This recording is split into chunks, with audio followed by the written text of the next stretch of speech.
this video, we will continue the story of Mash in a world full of magic. If you're new to this channel, we recently released a video about the story arcs that happens after the first season of the anime. The Execution arc and the Divine Visionary Selection Exam arc. In this video, Mash and his friends will face off with the top magic students from other schools to achieve the desired Divine Visionary status. But can he match the most powerful magic students in the land, Domina? Let's find out. As we continue with the exciting story of Mash in a world filled with magic, we turn to the Bureau of Magic. After the disturbance caused by Innocent Zero, it was decided that Lance and Mash would proceed to the final examination of the Divine Visionary exam. Lance was slightly delighted because they had reached the final exam. However, questioned the decision to proceed even though the situation was dangerous. Suddenly, someone welcomed them there. It turned out to be Wahlberg, who said that before they proceed to the exam, each of them will be questioned by one of the Divine Visionaries. If they are not seen as fit to be Divine Visionaries, they won't be able to continue. So they need to be careful. Realized that it was an interview, while Lance remarked that their school really sticks to formalities. Wahlberg reminded them to just follow their guide's instructions when they are called. While Mash was practicing, he was called to proceed. A small creature named 008 was shown, and it said it would be Mash's guide from then on. Mash also greeted 008 and introduced himself. 008 told Mash to follow it and to be careful while walking. Suddenly, it expressed sympathy to Mash for the hardships he had endured. Mash, however, said that it wasn't that bad, and while speaking, he noticed something. He noticed the expanse of hallway they were in. 008 said that it seemed Mash wasn't too affected by his situation. Suddenly, 008 transformed into a giant werewolf and said that it found Mash's attitude irritating. 008 attacked, but due to Mash's reflexes, he was able to easily dodge its attacks. Mash thought that it was because of what he said that 008 became like that, so he said that he doesn't want to say anything unintentionally upsetting to the person he's talking to. 008 explained that its actions weren't connected to what Mash said, and in fact, it was ordered to kill him. It asked Mash if he was familiar with servant beasts. 008 explained that they are cursed such that they can't touch their masters, so they obediently follow them in exchange for power. 008 continued to attack while Mash simply dodged. As someone who supposedly can't use magic, Mash was told he needed to leave the exam.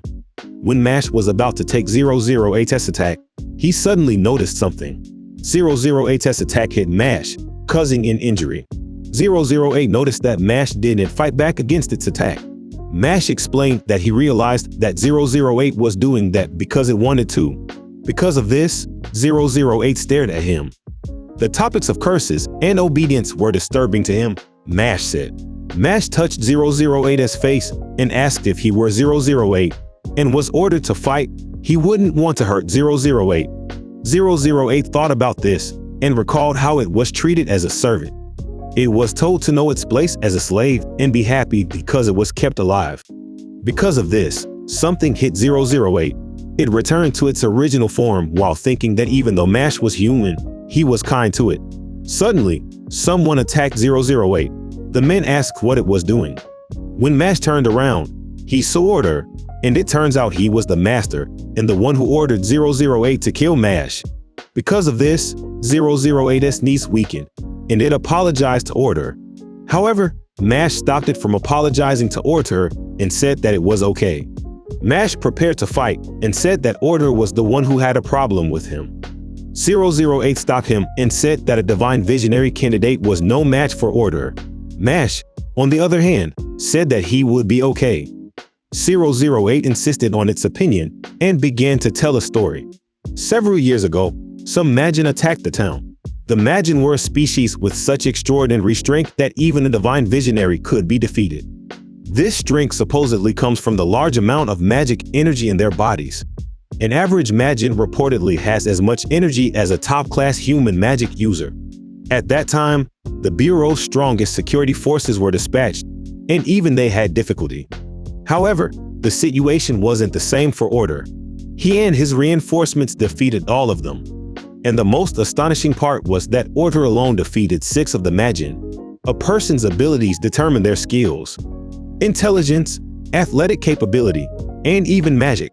Yes, striving allows for the development and refinement of this natural talent.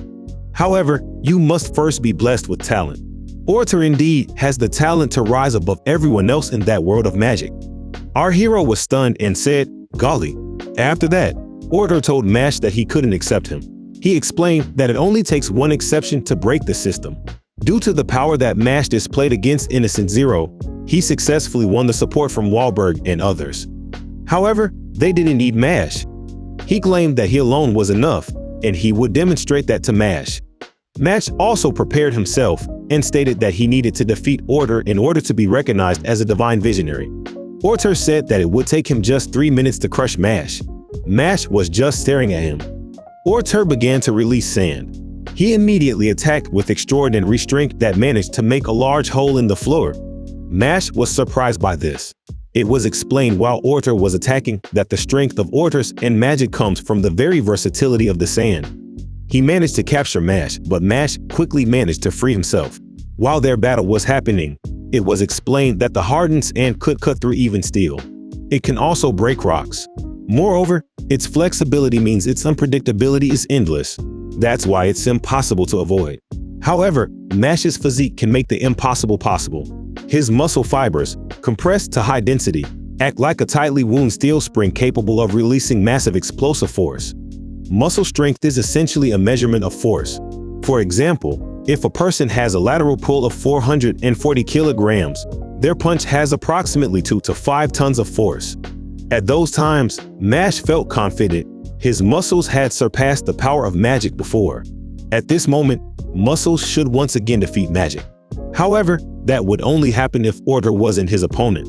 Their fight paused for a moment, and Orter commented that Mash is an anomaly.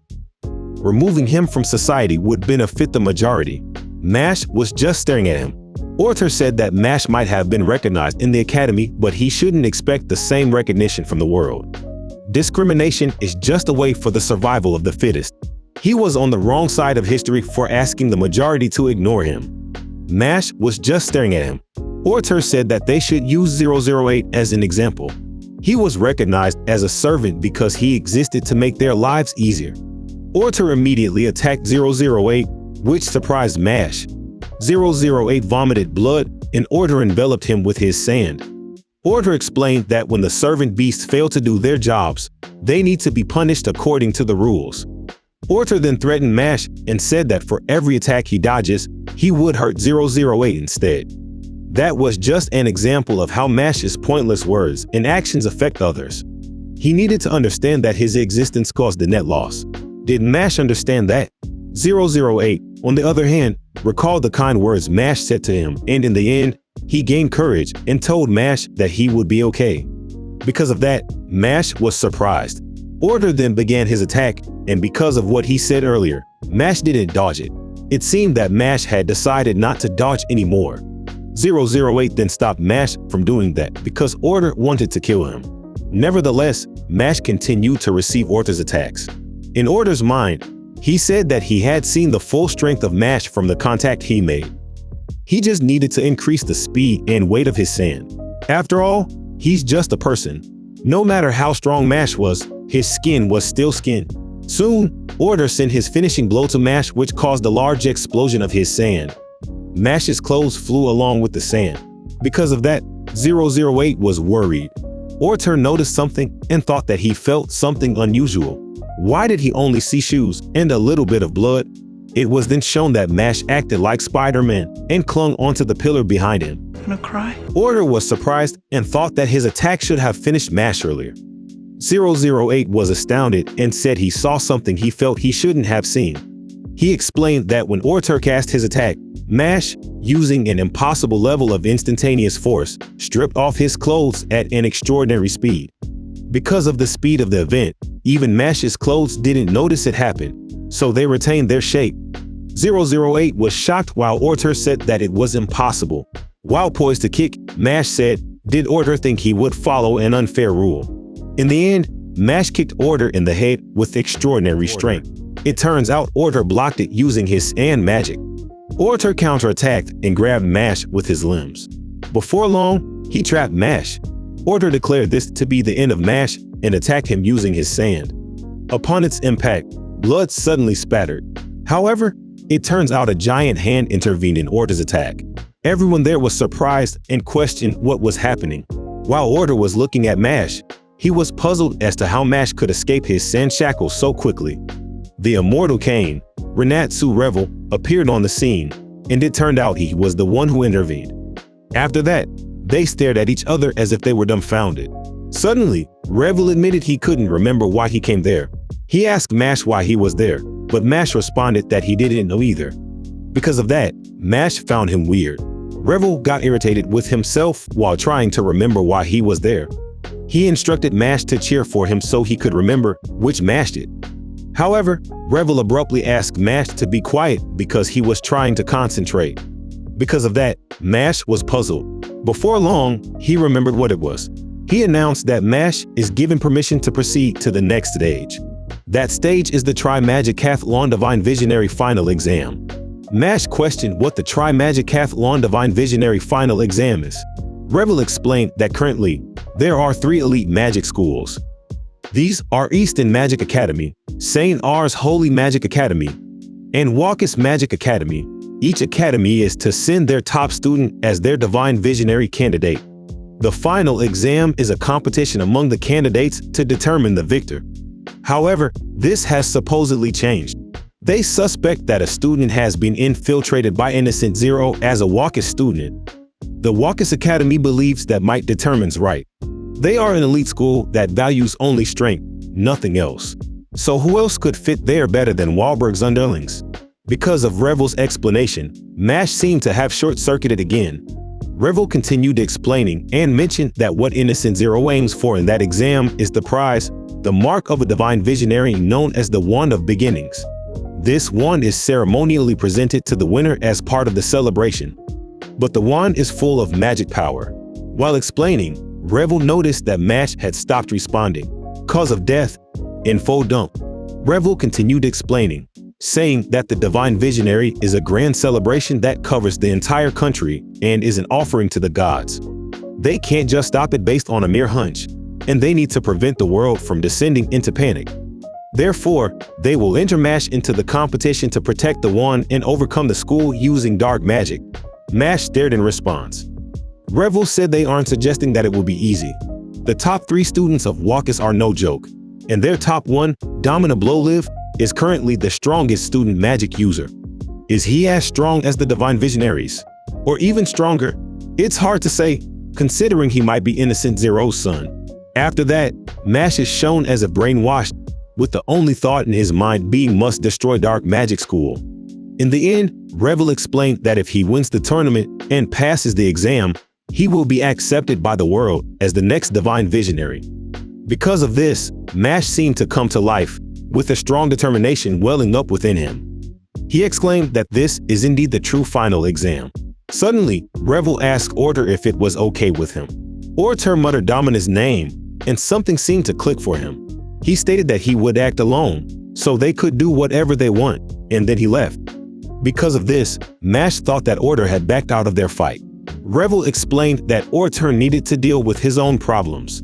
Domina was reportedly the center of many bad rumors back when he was still in middle school. There are stories about former visionaries who followed Orter, and before Rain, these individuals were reportedly beaten so severely that nothing could be done for them. Rumors suggested that Domina was responsible for these incidents. It was hard to believe that a middle schooler could crush a divine visionary, but it was said to be possible for Domina. Mash should believe him. There wasn't a stronger student magic user out there. Hearing these stories, 008 became scared. Mash commented that it seems he will be his toughest opponent. However, Revel assured him not to worry, as they knew people from St. R's who competed with Rain last year. He would contact them, so they could tell him how they can help. Therefore, it seemed trustworthy. In the next scene, Domina was shown seemingly beating up the people Revel mentioned as Rain's comrades. Domina questioned whether they really fought alongside Rain. How disappointing. Next, we moved to St. R's Academy. Here, it was shown how that fight started. Leveralizia asked Domina what he was doing there before the final exam. Ethane stated it was a violation. Domina explained that they didn't possess what it takes to become a divine visionary. It's a celebration of the divine. It's absolute. Therefore, impurities like them need to be eliminated. They wondered what he was talking about. Suddenly, he unleashed his magic on them. It immediately caused the two to vomit blood. As Domina stared, they seemed unable to breathe, then continued vomiting blood. Soon, they fell to the ground, which seemed to surprise Domina. They couldn't understand what was happening and questioned their status as divine visionary candidates. Then, another student from the academy arrived. This man said that Domina's answer will determine whether he can leave or not. Domina recognized him, saying that he was on par with Rain in last year's competition. His name was supposedly Kingris. He immediately attacked, striking Domina in the cheek.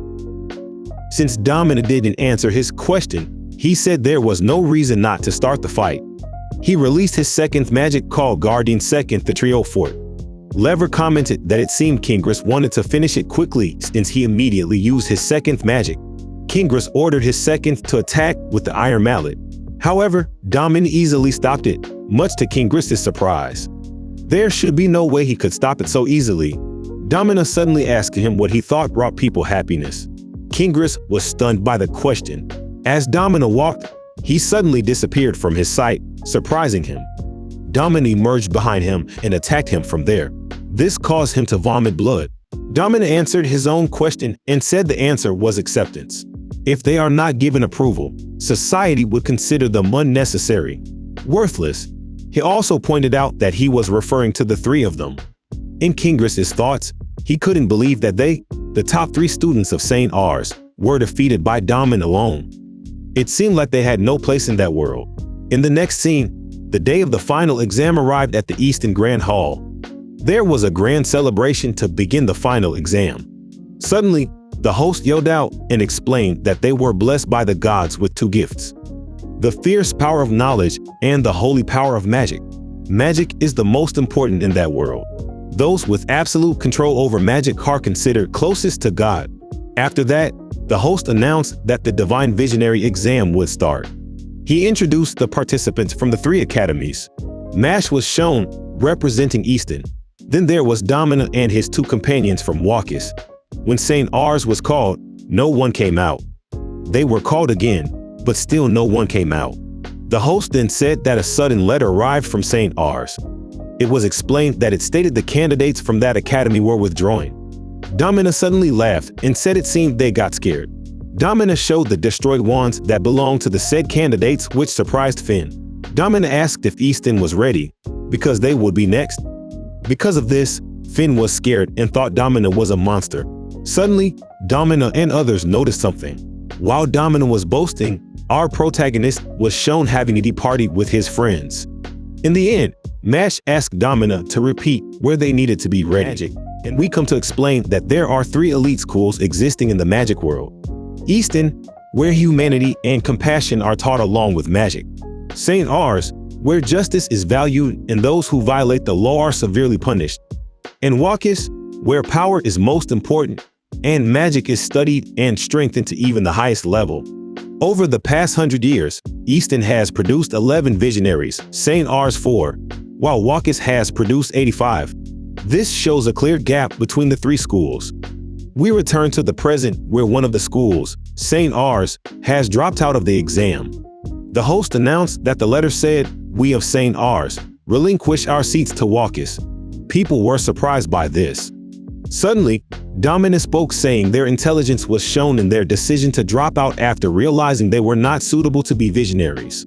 And in the end, they accepted the offer from St. Ars. Because of this acceptance, they added 3 more students from Walkis. 3 new students from Walkis appeared. Domina explained that visionaries represent the pinnacle of magic.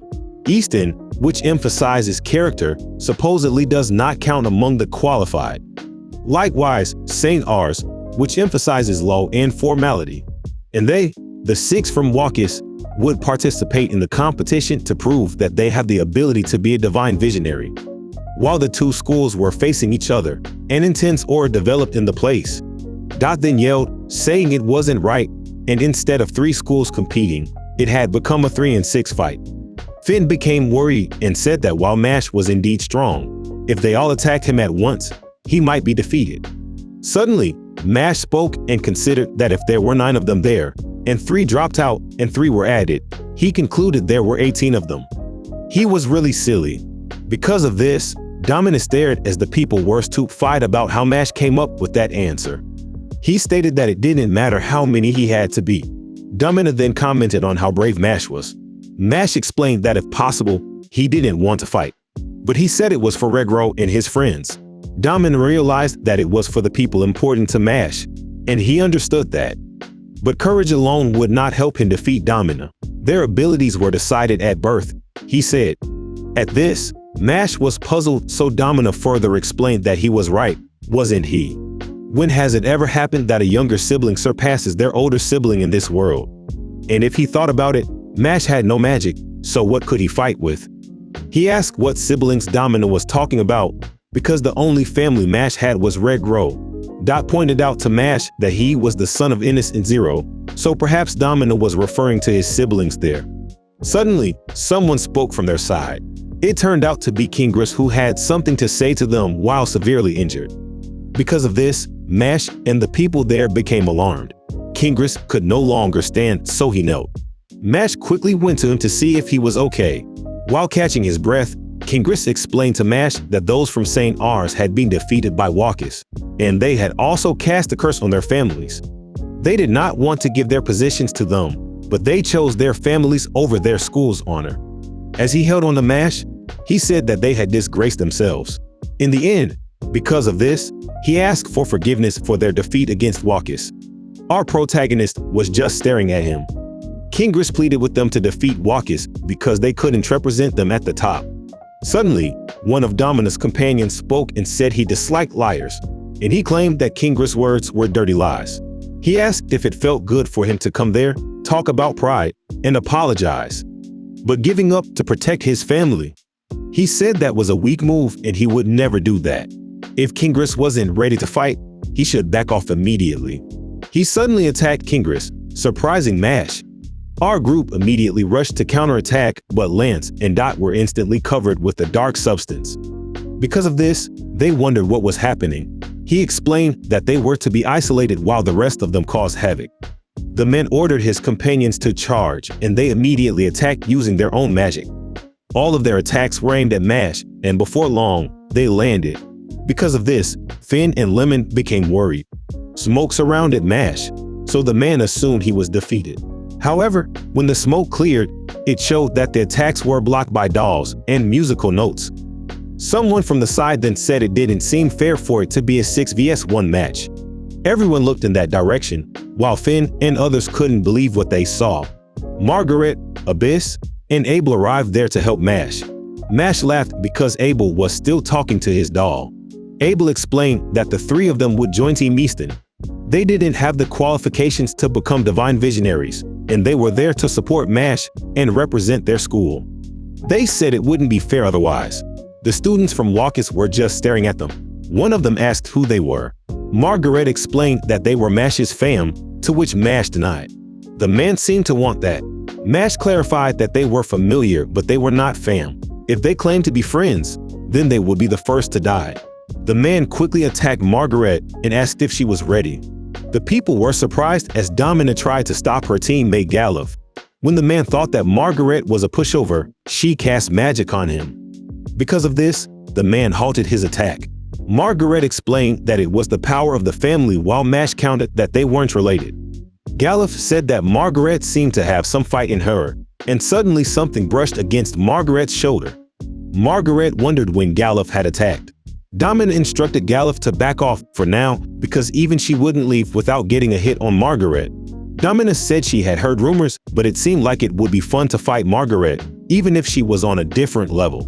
She said to go ahead, and she would let Margaret join in. Margaret seemed to take up the challenge and emitted an extraordinary aura. Abyss just stared at that. Suddenly, a voice shouted, saying they shouldn't make decisions by themselves. They announced that they would discuss with the Bureau about the addition of Easton's participants. As for the tournament, it would be held the following day in a different location. In the end, They also announced that this was the end of the opening ceremony for the Divine Visionary final exam. As they were walking out of the venue, Mash called out to Abel. They had fought in the past, so why was Abel helping him? Abel explained that he was doing this to repay his debt to everyone. Mash was confused and asked if he had lent him money. Abel said that it was more important than money, so Mash wondered if it was like a cream puff. In the next scene, Mash was playing cards with Abel, Abyss, Lance, and Dot. Abel explained that Old Maid was perfect for building friendship before a battle. Abel asked Dot to draw a card, and when he was about to pull a card from Abel that wasn't a joker, Abyss suddenly jumped behind him and put a knife to his throat. Dot was shocked and thought that Abel didn't want him to draw that card. When he changed the card he was holding, Abyss moved away from behind him. When Dot tried to draw the 5 of hearts again, Abyss came back behind him. Because of this, Dot was forced to draw the Joker card and thought he didn't want to play the game anymore. Abel told Abyss that he was embarrassing him, so he apologized. As Dot thought about it, this was the most violent and unfair game of Old Maid he had ever played. When Mash drew his card, he noticed that he had picked the Old Maid. Mash was said to be at poker face, so Dot noticed it. Dot was confident that he would be fine because he was up against Mash, and at first glance, he already knew where the Old Maid was. When he tried to draw it, Mash seemed to be tightening his grip on the card to prevent him from drawing it. Because of this, he got angry at Mash and said that it wasn't fair. Lance suddenly scolded Mash and said that as his classmate, he didn't want him to grow up to be a cheater, which Mash agreed with. Mash was really childish because he was scolded because of that. Abyss talked to Mash and said that their final exam seemed to be tough. He explained that the 6 students were very strong. Abel asked his doll if it was stronger than him and Lance and Mash said they couldn't defeat it, which Dot found annoying. Abyss explained again and said that Walkis' focus on strength had benefited them, and they should be careful with these two. Abyss introduced them to the eye patch person, Levis Rosequartz, the son of the chief of the Bureau of Magic and a former student at Easton. Dot was surprised and asked Abyss what he meant. Abyss explained that he had behavioral issues. Levis was expelled after nearly killing a teacher over a dispute. That teacher was an alumni of the magic security of the Bureau. Even when he was only a first year, he was considered a prodigy because of his strength. He didn't expect that he would transfer to Walkis. And the most dangerous of their opponents would be their leader, Domina. He couldn't control Levis if he didn't have strong powers. Walkis had a winning record against them, so they can't let their guard down in their battle. Because of that, Dot swallowed nervously, realizing just how strong their opponents were. Despite all of Abyss' explanations, Mash remained unaffected and instead suggested they play a game of BS, to which Abel and Dot agreed. In the next scene, at Innocent Zero's base, Innocent Zero is seen reconfiguring his body. Domina arrived and reported that what they had been waiting for was approaching, and it turns out that Innocent Zero was her father. She said that she would make her father's dream reality because that's why they were alive. But Cell seemed to have done nothing. The scene showed Cell struggling and lying on the ground. Domina asked him what his goal was. He wanted recognition from those stronger than him, but that never happened because the world was full of weak creatures like Cell War. Was that right? She asked as she attacked him. His face was cut and a massive amount of blood spilled out as Domina said that because he was so weak, she would kill everyone for him. While all this was happening, on Mash's side, the friends were just playing a game of BS. In the end, it was explained that only 2 days remained until the start of the tournament. We moved to a suburb with a newspaper boy carrying hot news. Upon reading, the people there couldn't believe it. They saw the news that Easton Academy had nominated a non-magic user as a Divine Visionary candidate. In the next scene, our protagonist is shown with his friends still playing BS for the past 15 hours. Upon Abyss laying his cards and calling 5, both Dot and Mash shouted that it was a BS. Lance then asked them how long they planned to play. Dot answered him that their dignity was at stake in that card game, so this siscon shouldn't interfere. Because of that, Lance got angry. Suddenly, Mash and Abyss said that they were tired and didn't want to continue, which made Dot realize that he was the only one thinking like that. Finn quickly went there and told Mash that they had a problem, which made Mash turn around. They went to the window and had Mash look out. Upon peeking, he saw a huge crowd of people rallying, demanding that Mash be handed over to them, and they were angry that their candidate was magicless. They insisted that they couldn't admit a non-magic user into a top magic academy, and that Mash must be punished according to the law. They said it was a violation of sanctity for Easton to give someone with impure blood a chance in the holy feast of God. Because of the people's reaction, Finn was worried. Suddenly, Lemon appeared on the balcony and shouted, hoping the people would listen to her. Finn was surprised and wondered to himself what Lemon was doing. She stood up for Mash and explained that apart from being a non-magic user, what else has Mash done wrong? Did they need to judge people based on their magic skills? She didn't agree with that. The people disagreed and said that nonetheless, Mash couldn't use magic like them and was therefore forsaken by God. And who was Lemon to speak for Mash? The crowd asserted that outsiders should stay as outsiders. Lemon then explained that she was not an outsider, but Mash's wife. Because of this, the people were shocked. Mash then held his head because of what Lemon had done. Lemon then corrected herself, stating that she wasn't really his wife, rather his soulmate. They were connected by the red string of fate. She then asked if those crazy people had a problem. Because of this, the crowd thought Lemon was crazy. Suddenly, someone yelled out, which made the crowd curious. Dot emerged, wearing glasses, and claimed that he was Mash's agent. The crowd was shocked. Dot said that he would now read a statement they had prepared for Mash. The statement from Mash said, "I understand the concerns of magic users about my lack of experience as a nominee. So for that, I have something to say. Go to hell." Because of that, the crowd became even more angry with Mash. Mash facepalmed again, asking why they had to make the situation worse. While the crowd was getting angrier, Lemon and Dot were also getting mad, insisting that Mash did nothing wrong. Suddenly, someone in the crowd said that defending a person without magic meant they were accomplices. So these sinners should accept their punishment. He threw a stone at Lemon that hit her hand and caused bleeding. Dot became concerned at this. Mash tried to protect Lemon but was held back by Lance, who said that things would only get worse if he went out there, so he should just endure it for now. Lemon said she understood why the people were acting that way, so if they were going to punish Mash for being a non-magic user, they should also punish her. They could throw stones at her and insult her. At that moment, Lemon remembered the time when Mash helped her and how kind he was to her. She said the reason she was protecting Mash was because she believed that a good person will never become evil. Because of this, Mash was touched. Despite this, the man who had thrown the stone at her only mocked her, saying that that's not how the world works, and black magics have no rights. The man was thinking that if he could catch the non-magic user Visionary candidate, he would become known. He insisted that Lemon was also a sinner who was corrupting their world, so they shouldn't show any mercy and should also catch her. Many people threw stones at Lemon, and when these were about to hit her, Mash couldn't just watch anymore and protected Lemon. The man pointed at him and said not to let him escape. The man quickly used the prison wall on Mash, which trapped him in a metal cylinder. The man laughed and said, "Did they see how he caught Mash like an idiot?" He explained that the barrier was 15 centimeters thick, capable of trapping even large magical beasts.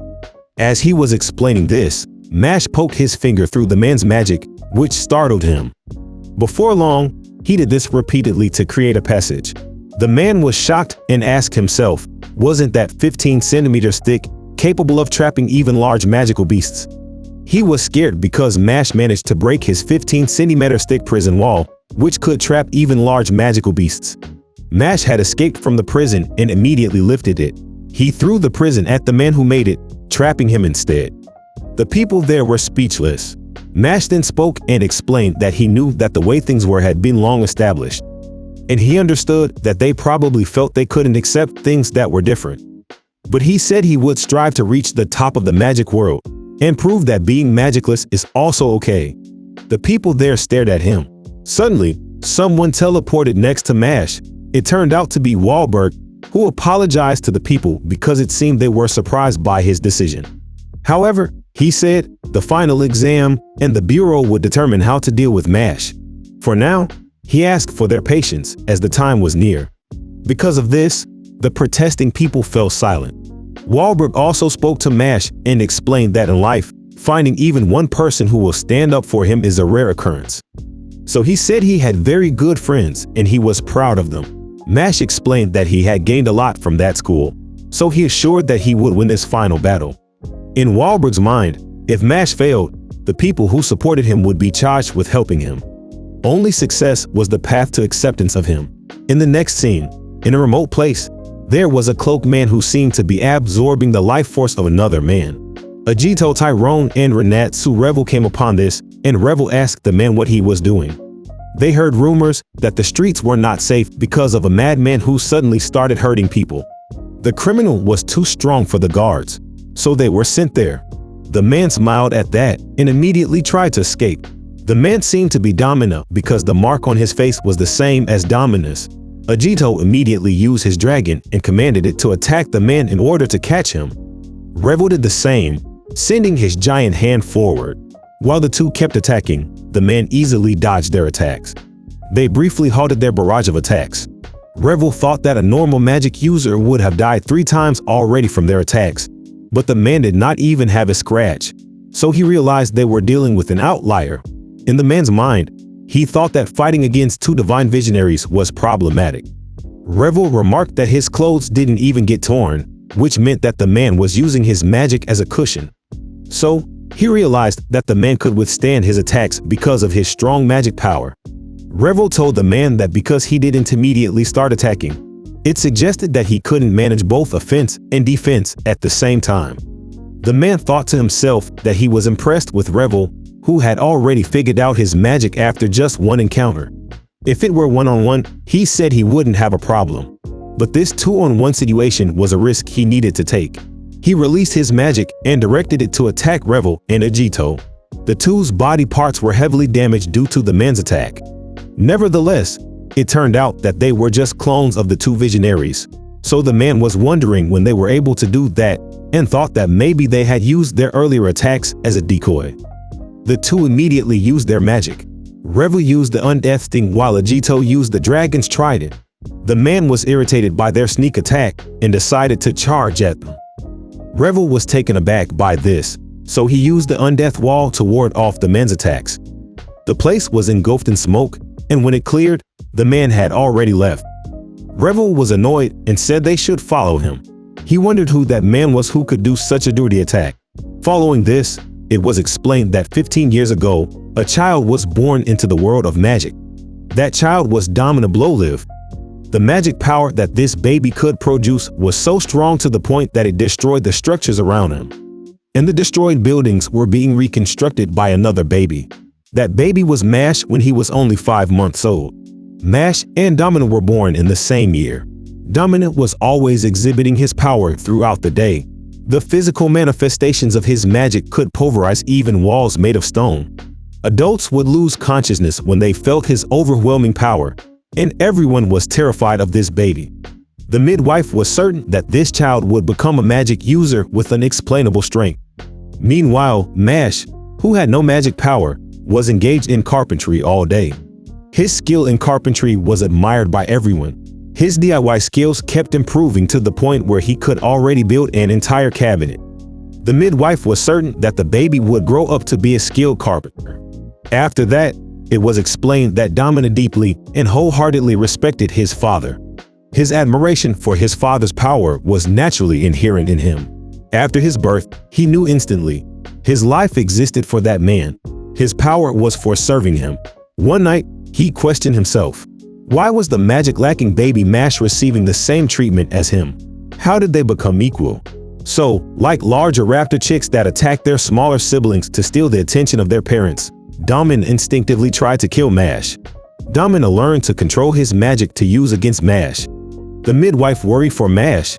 However, baby Mash was able to dodge baby Domina's attacks. The midwife noticed that what Mash did was zigzagging inertial drift. It was explained here that when entering a curve at high speed, the driver executes a sharp turn by steering the front wheels without losing speed. The midwife was astounded that Mash could already perform a top-tier driving technique even at just 5 months old. When Domina saw that Mash was able to dodge using inertial drift, he instantly realized that, like him, Mash was on a different level too. A few weeks after that, Mash disappeared and Domina realized that as long as Mash was alive, he wouldn't get their father's full acknowledgement. Domina's aspirations became twisted, and the only thing that would satisfy him was the day when he could kill Mash. In the next scene, the day of the final exam arrived, and the new venue for it is the Grief Manor. Levis then commented, congratulating them for not being scared even though they know they will lose. He noticed that it seemed like Mash and the others weren't listening to him and just kept focusing on carrying Mash and how it should be done. In the end, Finn was surprised that they didn't care about Levis.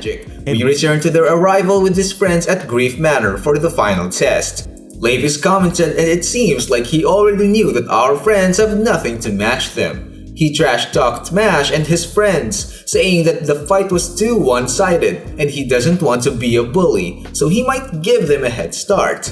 Mash whispered to Dot, pointing out that Levis obviously has no friends.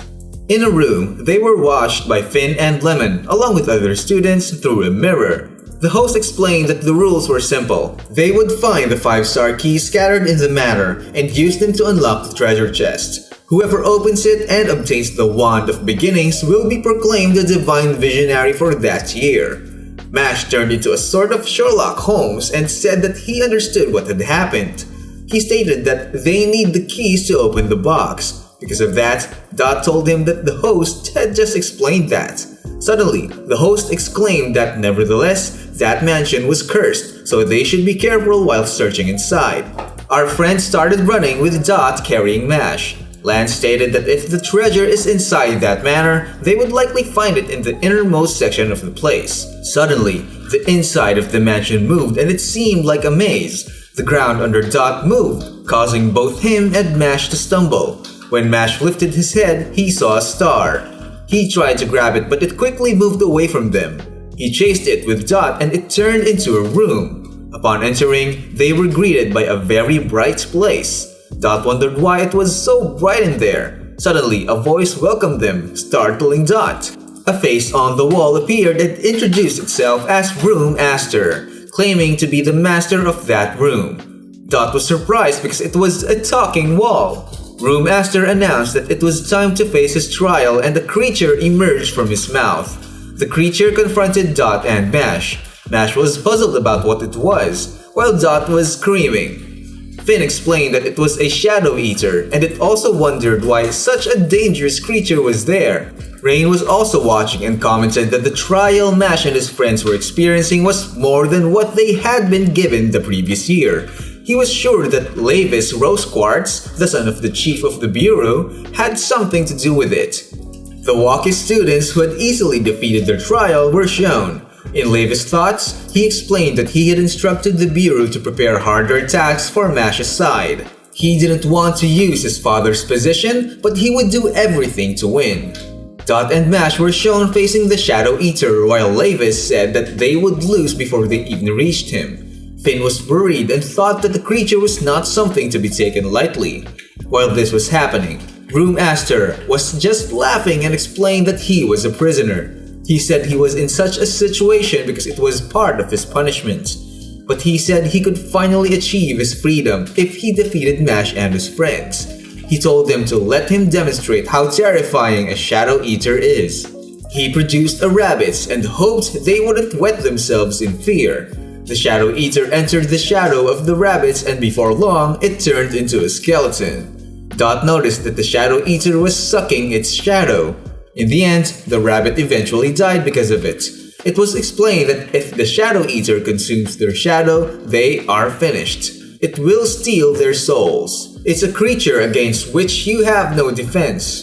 And in that bright room, there was no way for our heroes to hide their shadows, so they had no way to win. Room Aster quickly ordered the Shadow Eater to attack Mash. Mash found a way and suddenly laid flat on the floor. Room Aster was surprised and realized that Mash did it to hide his shadow. When it thought our hero wouldn't be able to move in that position, it was mistaken. Mash crawled on the floor with extraordinary speed, even causing an after image. Room Aster couldn't believe it, but it said that it was useless because the monster was moving, and in Mash's position, he wouldn't be able to touch it. Mash suddenly went under the monster and before long, twisted his head as if he came out of a horror movie. He sucked the monster in with his extraordinary lung power, leaving Room Aster in disbelief. When Mash brought the Shadow Eater close to him, he quickly grabbed its costume and our hero became a contortionist. Brewmaster was completely flustered, wondering what Mash was planning to do. Mash grabbed the Shadow Eater's hand and using his legs, he put it in a headlock, leaving Finn completely puzzled while watching. In the end, our hero put the Shadow Eater in a triangle choke. It was somewhat okay when Mash laid flat on the floor to cover his shadow, but his grip on the Shadow Eater in that position was another matter. While Mash was strangling the monster, Brewmaster thought that this was the end.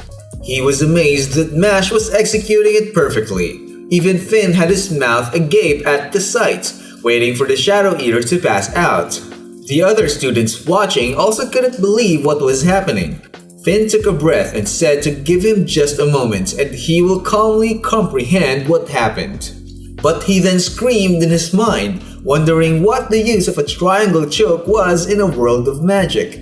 Brewmaster just smiled there, but before long, he was taken aback because of these events.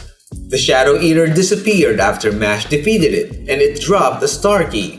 Dot questioned and said it seems like they would have to solve each trial in each room to get all the stars. Mash agreed, and before long, the rest of their group arrived. While Mash was looking at the key, he had an idea. In the next scene, we shift to Walkis, where they had already obtained their third star. Galuf said that of course it was going to be easy for them, so he questioned whether they really needed to cheat Mash. Levis explained that he never underestimates his opponents, no matter how weak they are. Galuf laughed and said it seemed like Levis really wanted to win. Because of Galuf's laughter, Levis told him that he was despicable. In Levis' mind, he said that it was true. He manipulated that match. It wasn't about skill anymore, but they still wouldn't be a challenge even if he hadn't done it. Then he heard a noise from their side, which made him curious. The noise gradually got closer and the sound of destruction was heard. A creature that seemed like a centipede was shown running quickly. They realized that it was heading towards them and said it was impossible because Levis made sure to place powerful challenges for Mash. Our group used their magic to create an unstoppable bulldoze team. Levis explained that the Manor was like a maze, so they needed to overcome countless walls. It was shown that using Mash's head as a battering ram, they rushed to bring down all the walls in their path. Levis couldn't believe what was happening. As he entered the room, Mash called Levis and said he realized it would be easier for them to get the stars if he beat him up first. Mash threw back Levis' words back at him and said he would try to restrain himself against him. Levis then said that it seems they are not so weak after all. The students from Easton and the students from Walkis faced each other again. Dot was wondering what kind of room that was. One of the Walkis students explained that the room is connected to all other rooms there. It's like a train station for the mansion. Lance added that it's also like a secret stage select screen where they could save time. That means they are competing to gain control of that room. The man agreed with Lance and said that while they were looking for stars, Domina was already searching for the treasure, but it seems like they could not avoid a battle now. He said it's a shame for all of them because now they have to fight against him. He released an extraordinary magical aura that surprised Dot. The man added that because there are 5 of them there, the odds are against Mash. Because of that, Mash and Dot were stunned. Dot questioned if the man had just made a pun. He said he didn't, right? Because they were serious and it wasn't the time for jokes. He made another joke, saying that he waited for the sun to set, but then it dawned on him. Because of that, the friends felt embarrassed and they were feeling secondhand embarrassment for the man. In Dot's mind, he didn't understand what was happening and everything the man was saying was useless. He questioned who in their right mind would start telling that kind of joke for no reason. Dot tried to calm himself down and said the first 2 were just coincidences, but then the man started speaking again, making Dot wish he wouldn't continue. However, the man went on and said, "I'll spring for onions." Because of that, the 2 of them were completely overwhelmed with embarrassment and they started shaking. Dot pleaded that someone should stop the man, while Mash was paralyzed with embarrassment. Abel promptly sent his puppet warrior to attack the man, and Dot remembered that the puppet had given Mash a hard time before. The man made another joke and immediately used his ice field. The puppet froze there as well as the feet of our allies. Dot noted that this corny boy seemed to have some fighting power after all. When Dot realized that they needed to break the ice, he noticed that there was insects inside. The man with the tube in his mouth explained that these were landmines. He showed that if they disturbed them, the insects would explode. The man said that there was nothing they could do now. Because of that, Dot started to panic even more. He said that wasn't their only problem and launched another attack with his Insectus biteworm. The man explained that those insects were the most feared carnivorous insects capable of eating a large mammal in just 1 second. Dot became even more nervous and said he had let himself become vulnerable to the corny boy's comments. He added that he couldn't do anything because he was sure his X-Plomb magic would trigger the enemy's trap. While he was thinking about what he could do, Mash suddenly bent down. Mash brought out his wand, which confused Dot. Mash shaped his wand again, making Dot feel uneasy about what was happening. Their enemy was also puzzled about what he was doing with that iron wand. In the end, it was shown that Mash had formed his wand into a Q-stick. Mash used his Brachioradialis magic, Barbarian Shot, and with his Q-stick, he struck one of the giant insects. Upon impact, it caused a bouncing effect, ricocheting those insects at an extraordinary speed. As the insects ricocheted, the man with the tube in his cheeks was gradually stunned as if he were dumbfounded. The large insects hit the members of Walkis, throwing them to various points in the room. That's when they realized that Mash had planned it all along from the moment he struck the insects. They got angry at Mash and said to him they were just billiard balls. Mash blew his Q-stick and said that he ran the table, while Dot asked if his hair was okay because it seemed to be smoking. Abel and Abyss followed the struck Walkis members and said to leave them to it. They promised to regroup afterward. Levis then shouted, trying to stop them. However, he noticed that he was about to be hit by another insect, forcing him to dodge and realized that Mash had put backspin on that one. Mash warned him and said he wouldn't let him escape. Levis then said, really? He was introduced to the world in a rich and bountiful way when he was born, and now does he have to worry about a person without magic? Because of that, he said it seems like it's up to him to teach Mash that reality is hard when you're born into the wrong kind of society. In the end, Mash said if that's the case, then he needs to teach Levis that everyone is equal before the law of muscles. Levis trash talks Mash, saying he's just a worthless non-magic user and he'll never treat him as a human being. Mash rebuts by saying he doesn't care about that, so it's okay. Levis prepares to attack and soon uses his magnet ball on Mash, and a spiked ball emerges from it.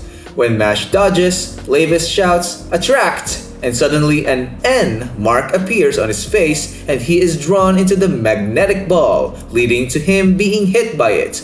When Levis shouts, "Repel!" the magnet ball propels Mash away. Dot realizes that it's magnet magic and Levis seems to be able to change the polarity of the spiked ball with just one spell. Because of this, Mash decides to run, but the magnet changes again and becomes positive. Mash is pulled again towards the magnetic ball and hits the spikes on the ball. Levis uses Repel again, causing Mash to be repelled once more. Dot yells out, saying it's unfair for Levis to simply magnetize his opponents. He's attacking in a way that's impossible to avoid. Levis again attracts Mash, and just as his face is about to hit the spikes on the ball, he quickly spins around the ball. He keeps doing this until he speeds up. Dot realizes that Mash is doing this to prevent being pulled by the magnetic force emitted by the ball. Mash prepares his hand and karate chops all the spikes on the ball. Dot is astonished, and soon the dangerous ball has become like munchkins. But seriously, who would think to do that? It's ridiculous. Levis was amused by Mash's creativity, but he wondered what Mash would do with his next attack, and then he cast Magnet Ping Pong. This resulted in the walls changing color, and Mash noticed that the N mark has disappeared from him. Levis produced a smaller version of the ball and threw it into the room, causing it to bounce around at an extraordinary speed. Levis explained that the ball has north polarity, so the north poles of the walls will continuously repel it, causing it to accelerate with each push of the magnetic force there. And because of its unusual shape, it would bounce randomly towards Mash. Our protagonist was almost hit, but luckily he dodged it, receiving only a glancing blow. As the small ball was getting faster and faster, Levis decided to add more balls. Because of this, a multitude of small balls began to bounce around the room, endangering Mash. Levis laughed and said that they would continue to bounce until they battered Mash. Mash should try to stop them, but they would just pass through him. Mash once again brought out his iron wand, so Levis wondered what our protagonist was going to do next. Mash shaped his wand and now it included folding, and soon Levis saw what it was. It turns out Mash had formed a baseball glove. Dot was stunned and asked how the mass of his iron wand increases. Using the baseball gloves, Mash caught those balls as if playing baseball. As Mash was doing this, Dot was absolutely astonished because Mash was so good at baseball. Levis said that Mash was crazy because all he needed to do was summon a powerful magnet with the appropriate polarity against the magnet balls. Mash started throwing Levis magnets using the magnet balls and he kept doing it over and over. When the ball bounced, Mash caught it, and he performed a scoop and flip, which made Dot wonder who he was going to throw it at. Dot realized that Mash intended to execute the move by himself, like a one-man keystone combo. Mash wound up and used his shoulder magic, missile throw, and threw the ball with extraordinary strength and spin. Levis shouted, didn't Mash realize that this was pointless because he could repel everything Mash threw at him? When the ball stuck to his magnet, Levis was surprised. When he thought he could just repel it, the ball managed to penetrate his magnet. Before long, his magnet broke and the ball grazed his cheek. He wondered if Mash had put a unique spin on the ball so that the magnetic force didn't work on it. He commented how cute that was and produced another wand, which surprised Dot. Suddenly, something fell on Mash, and it turned out that Levis had cast Confinement Box on him. He locked it with a padlock that required 2 keys. Dot asked where Mash had gone. Levis explained that it was a high-level spell that only those with 2 wands could cast. The target would be trapped in a void of nothingness. And the only way to save him from there was using the 2 keys he held. Dot was irritated and thought, who in the world has 2 wands? Levis flicked 1 key towards one of his companions and said that he would have to get it from the 2 of them. Dot was like, really? And suddenly someone shouted to wait. It turned out to be Lance and he survived the billiard balls. Inside the box again, Mash was shown in a dark place and he said he was sure some aroma candles would suit the mood lighting there. In the next scene, a person holding a key entered the room and said that Lance would be his opponent. Because of that, Lance was irritated and followed, and he told Dot to try to stay alive until he returned. Dot was speechless with anxiety and said, "Ah hell." After that, we move on to the showdown between the formal man Charles Contini and Lance Crown. Charles said he would escort Lance to hell. Lance replied, "Try it, and I'll bring you down immediately." Charles stated that Lance would find out there that his gravity magic is useless against him. Lance asked him what he meant by that. Just as Charles was about to explain, someone called him. So he asked them to wait. Lance wondered if their boss was the one calling. When he answered, it turned out to be Charles' mother checking on him, using a magical item called Rabiphone. The mother and son discussed whether Charles would eat dinner and about band-aids, motherly things. In the end, he said goodbye to his mother and apologized for interrupting their duel. Lance was dumbstruck and in the end, disgusted, calling Charles weird. Lance explained that it wasn't something Charles should show to others. Charles was puzzled and asked why. Lance replied that he was overdoing it. They weren't preteens anymore, and he explained who he thought wouldn't tease someone for being a mama's boy at that age. Lance suddenly opened his pendant and asked the image of his sister Anna if he was right in what he said. and he answered yes using a shrunken voice. Because of this, Charles stared at him. Lance continued to mimic his sister's voice while talking to himself. Charles couldn't help being flabbergasted and thought to himself that Lance was out of his mind. He asked him who he was talking to, and Lance answered that it was his younger sister. Charles shouted that there was no one else there, questioning whether Lance was crazy. Lance trash-talked back and said that a mama's boy had no right to question his sanity. Charles was annoyed by this and asked what Lance had said again. While Lance just stared, Charles fumed, explaining, "Mothers are the only source of pure and unconditional love in the world. They are the only relationship not based on self-interest. They give us their time, love, and effort. So how could there be someone who would choose not to value their mother?" He said he had been a mama's boy since birth. Because of this, Finn was taken aback and said Charles was an unrepentant mama's boy. Lance then asked if he should be impressed by what Charles had said. Charles boasted and said it was too bad because he had had a sister complex even before he was born. Finn commented, asking who would fight over things like that. Charles shouted that Lance was crazy and that his borderline inappropriate adoration for his sister was cursed, and he wouldn't tolerate his teasing anymore. Suddenly, holes appeared in the floor of the room. Because of this, Lance asked what kind of room it was. Charles explained that it was the whack-a-mole room. They weren't allowed to attack directly there. However, it was a setup, so if you could whack a mole, it would inflict damage on their enemy. Charles hit a mole, and suddenly a mole attacked Lance. Lance thought the setup was ridiculous, but at least it was simple. When a mole appeared, Lance tried to use Graviole, but he missed, and the mole popped up from another hole. Lance was surprised because the mole dived so fast. Because of this, he was attacked again by another mole, and he noticed another mole seemed to be teasing him from its hole. Charles laughed at this and said that Lance's gravitational magic wasn't enough. He showed that his portal magic could connect two spaces without lag, allowing him to hit the mole instantaneously. He boasted and said that it was impossible for Lance to win. Charles managed to whack again, causing another mole to attack Lance. Lance tried to use Graviole on all the holes, but it still didn't work. Lance realized that the mole had gotten the timing of his attacks. Charles laughed at him again and trash-talked him. He explained that the mole had the ability to sense the accumulation of magic energy before it was cast, so a high-energy spell like Lance's gravitational magic was too easy to detect. Charles boasted and said that it was time for Lance to admit his defeat. Suddenly, he noticed something and was surprised to see that Lance was still trying. Nevertheless, Lance continued to get beaten while trying. Charles continued to laugh and said that it seemed like Lance was about to lose in his clever game. While getting beaten, Lance questioned him. Lose? With that, he reminisced about things people had told him when they were kids. Other kids had said that Lance was too strong and asked why he had to be rude.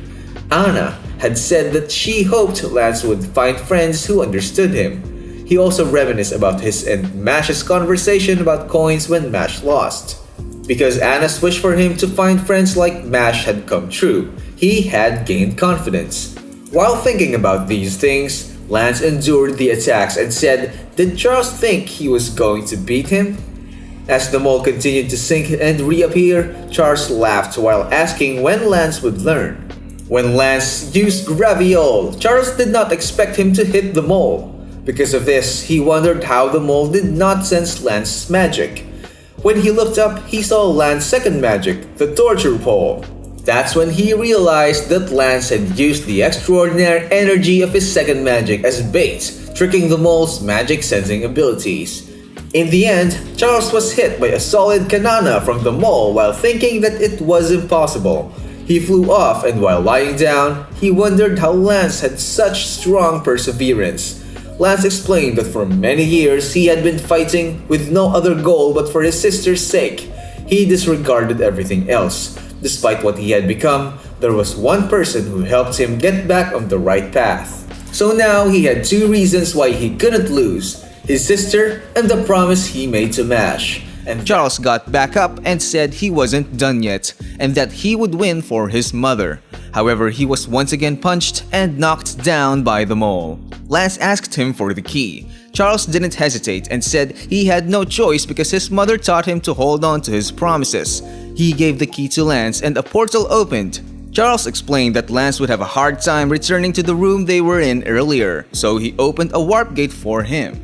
As Lance was about to enter, Charles suddenly closed the door, surprising Lance. Fortunately, Lance was able to react quickly and removed his hand. However, he dropped the key there. Charles laughed and said he expected Lance to lose his hand there. Because of what Charles did, Lance knocked him down again. Lance thought to himself that he was indeed expecting Charles to betray him. At least he thought he saved time because Charles did it right away. But he wondered if Charles really was that stupid. He also thought to himself that Dot would take care of the remaining tasks. It turns out that the key fell into the room where Dot was, and before long, he saw it. After he got the key, he realized that Lance had managed to defeat Charles. After that, Dot and Levis faced each other and the area was enveloped by an intense aura. While staring at Levis, Dot thought to himself that Lance had already won his fight, so all Mash needed now was for him to win his own. He internalized what was happening and thought that now he was the main character and Levis was the number 2 of the big boss. He realized that he might have a tough time in this fight.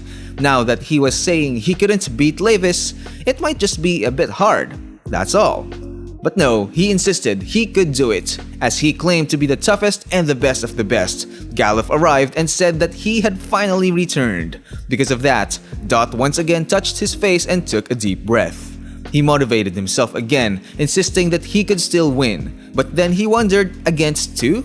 When Mash and Levis fought, he said he just stayed quiet in a corner. But now he was sure that Galuf wouldn't do that.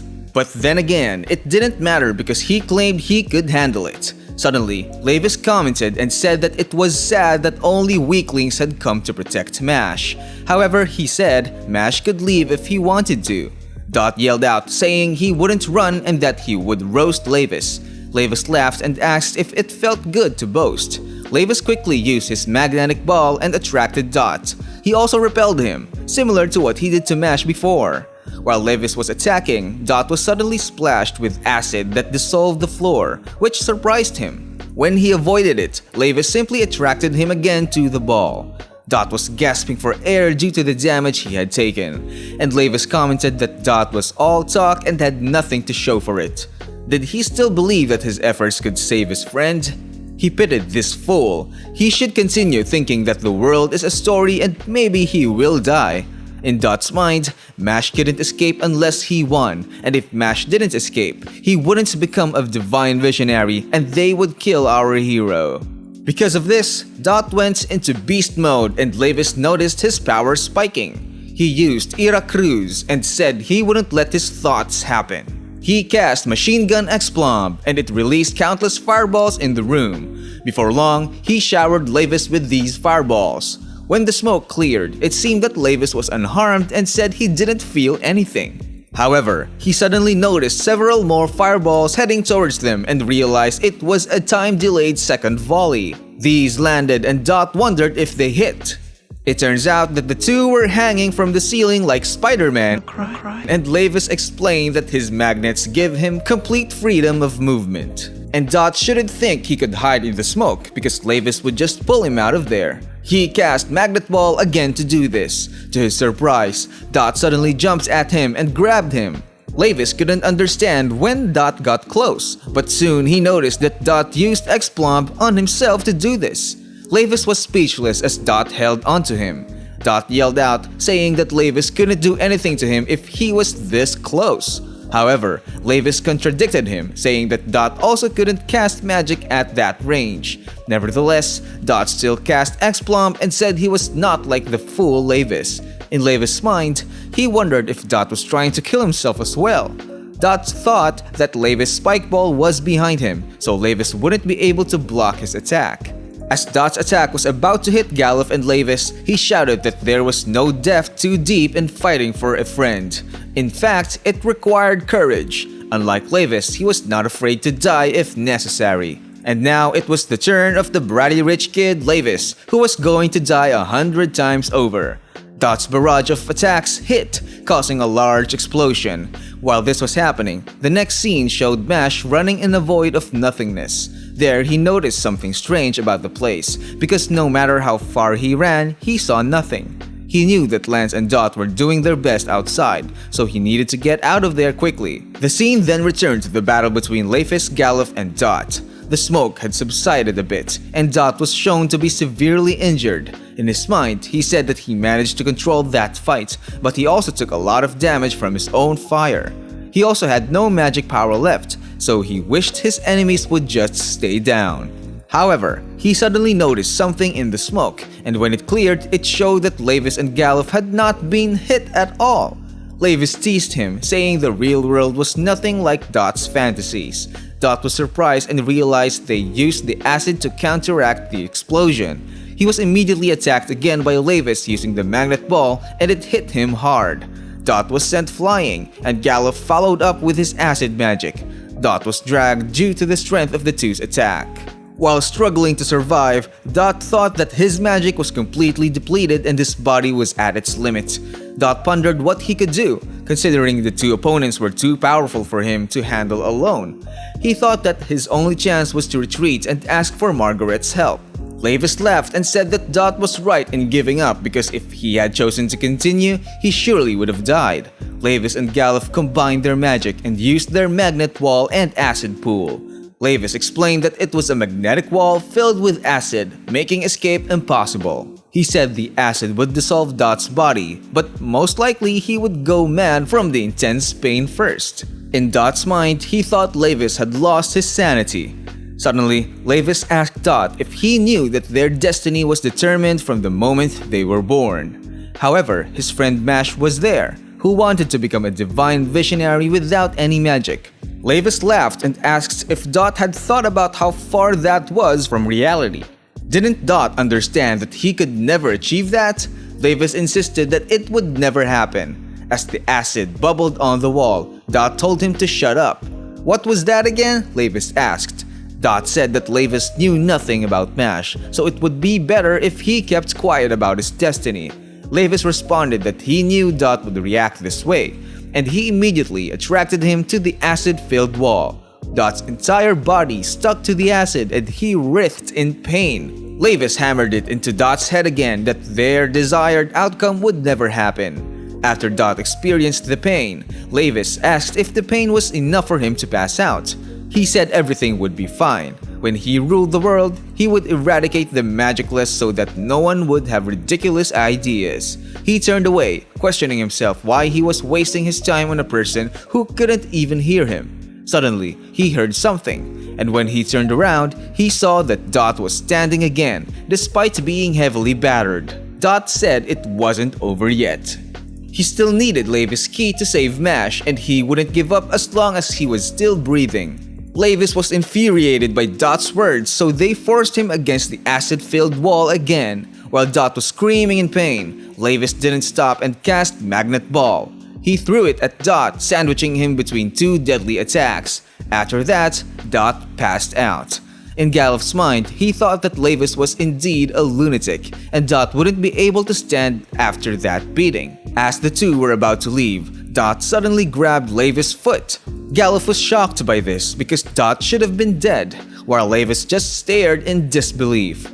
Dot said that he believed in Mash. No matter what they said, no matter what the world said, they could laugh at Mash, they could say he can't do it, but Dot believed that our protagonist could do it because he had faith in him. Mash would become a divine visionary no matter what happened. Levis was stunned, so for Dot, he wouldn't back down and wouldn't hide out of fear, as long as there were those who scorned his friend. His magic power rose again, which shocked Levis, and he realized that Dot's power level was spiking because of his emotions. Dot used the machine gun X-Plumb again, causing a massive explosion in the room. When the smoke cleared, Levis was shown laughing and saying that Dot just didn't learn. While trash-talking Dot, when he turned to look at Galuf, he saw him coughing up blood with a wound in his stomach. Galuf fell there, so he wondered how that happened. When he felt his pocket, he noticed that the key was missing.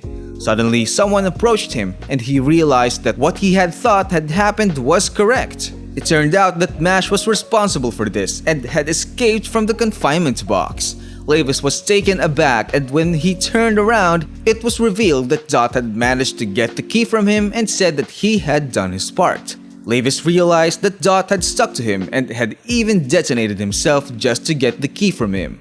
Our hero took a stance, and in the end, he punched Levis with extraordinary strength that shook his world. While Levis was feeling the impacts of the god of cream puffs, our hero said to see who would be eating dirt after that. It turns out that Levis managed to deflect his attack using a magnet. Mash lunged again, and just as his punch was about to hit Levis, he suddenly cast Attract, which resulted in Galuf taking Mash's punch. They were surprised by this while Levis just smiled. Galuf was thrown aback by the strength of Mash's punch, and Dot couldn't believe that Levis used his own friend as a shield. Galuf wondered how he could do that to him, so Levis explained that didn't he know that only one can win, and they all use others to reach the top, so why wouldn't he do that? He only has one goal, to rise above them all. Did he think that he cares how he achieves that? Because of this, Galuf's feelings were hurt and he reminisced about how Levis asked him to help him. Levis sweet-talked him and said that once he reaches the top, he would give him a position in the Bureau of Magic. After that, Galuf got angry and called Levis a traitor and tried to attack him. However, he was quickly knocked down by Levis' magnet ball.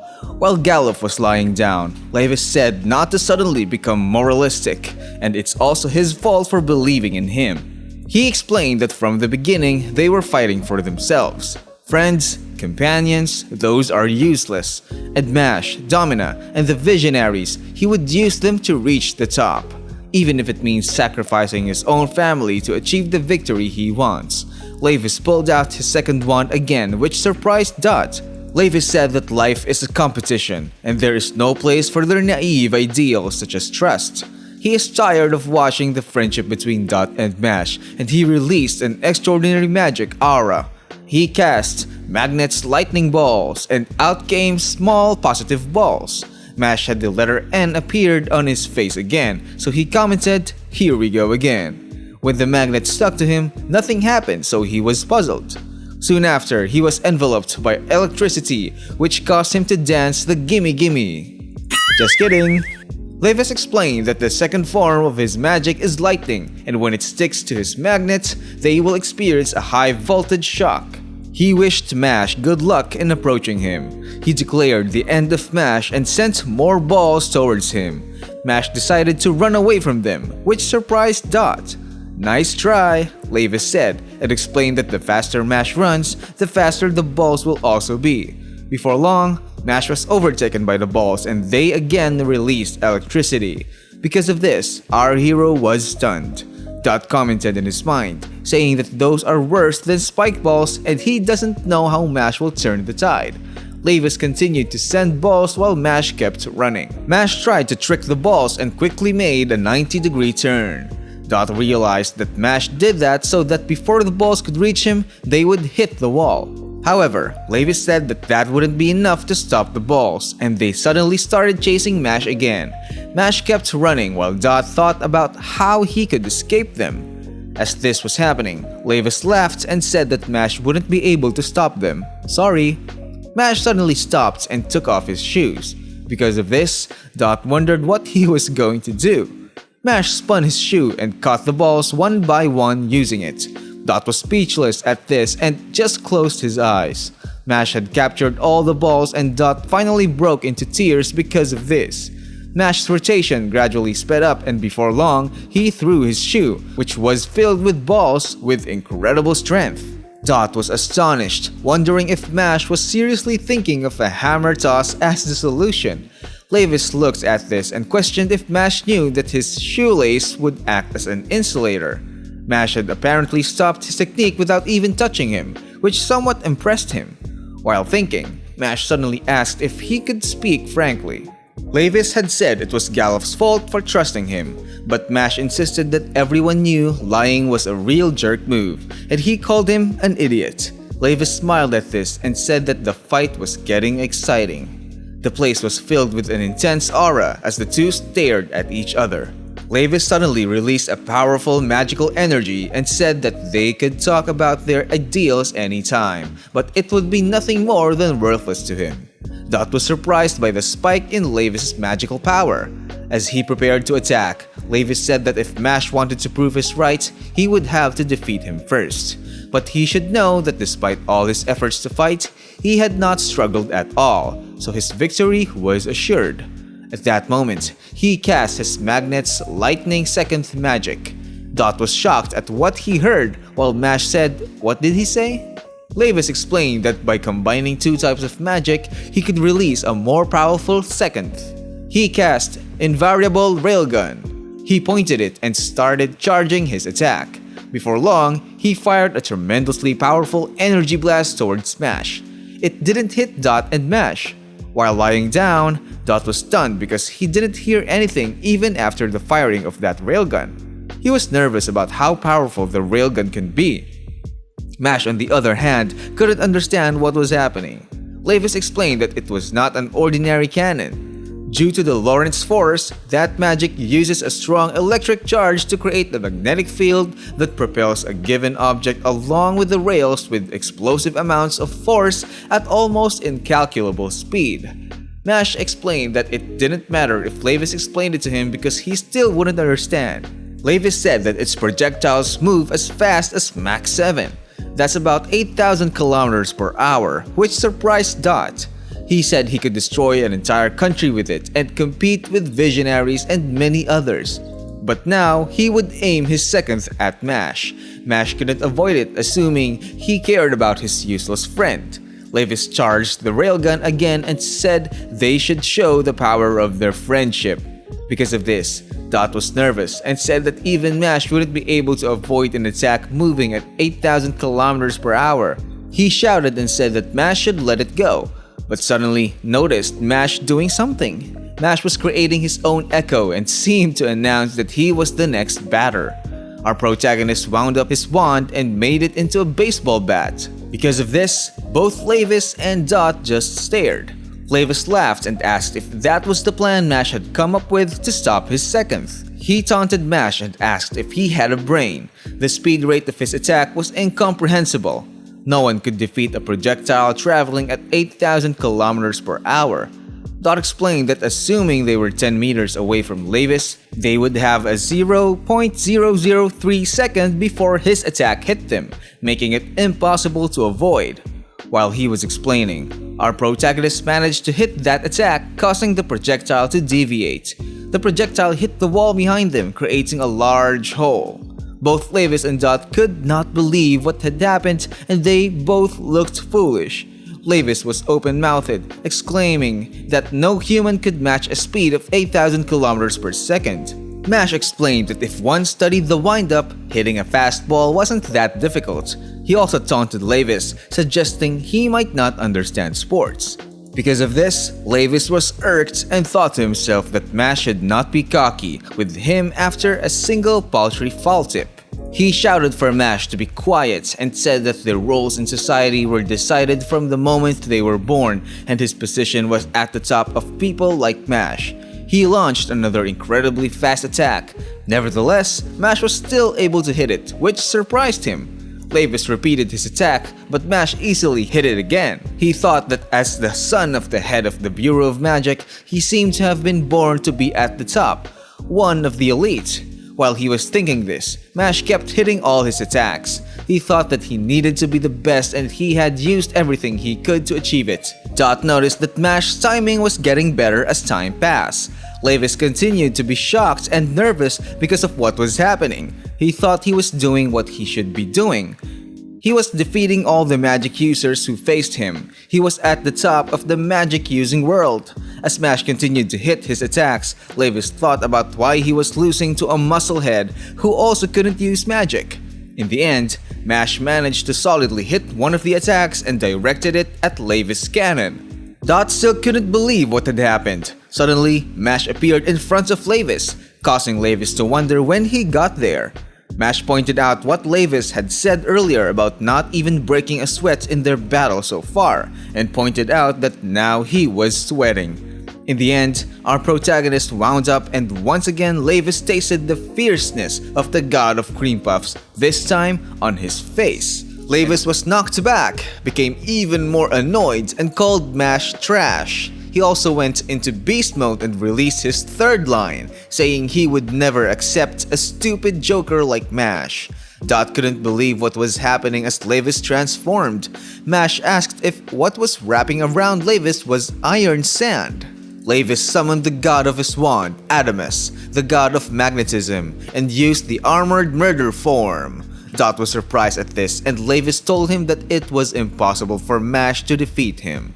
His hand acquired a north polarity, while Mash's face acquired a south polarity. Because of this, when Levis cast Attract, his fist hit our protagonist's face really hard. He smirked as Mash tried to counterattack.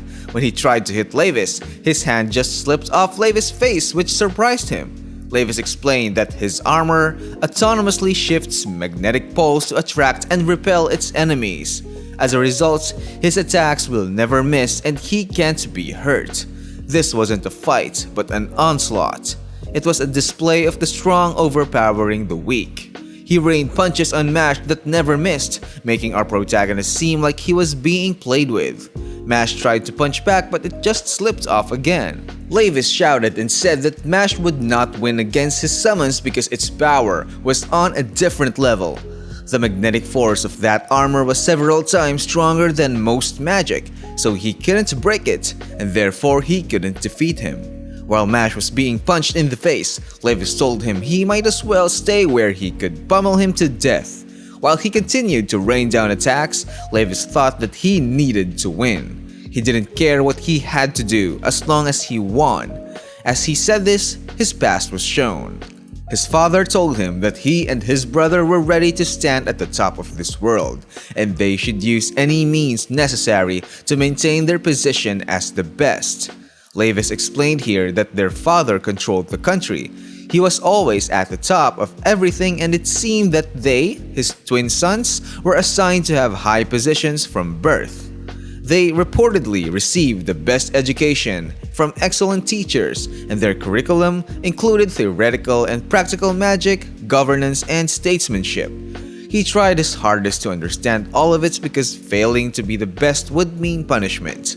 However, he could never be the best because of his brother. His older brother was supposedly better at everything than him, so as a result, he was always punished. Each scar on his body deepened his hatred for his brother. He was preoccupied with devising ways to defeat his brother to avoid the pain. It turns out he didn't have to strive for that because in the end, their situation changed and his brother was the one punished instead of him. His brother supposedly told him that it was because he was weak, but Levis was strong, so his brother told him not to be like him and to do it for both of them. After that, his brother's health gradually declined and he couldn't bear to see him weaken more and more. Even though he knew the truth that his brother lost for his sake, he was too scared to fight for that with their father. He insisted to himself that he was weak. That was the real reason why he needed to use everything he could do and everything he had to keep winning. If you don't stand at the top, you'll be used, abused, and stepped on. If you can't win, that's the end of you. Winning is the only thing that drove him, and no other ambition could compare to it. Even if he's injured and bleeding, he will use any means necessary, anything, if it means he won't lose. It turns out he's doing all of that for his twin. After Levis punched, Mash managed to counter it with his own punch. Due to the impact of Mash's punch, Levis' armor was shattered and his fist was crushed. He was surprised at what happened and Dot noticed that our protagonist timed his attack to connect with his opponents. When Levis tried to attack again, Mash was able to counter again, resulting in the shattering of his armor and the injury to his other hands. Levis's armor gradually shattered as the fight continued. He commented that people like Mash disgust him, people who speak as if the world is a beautiful place.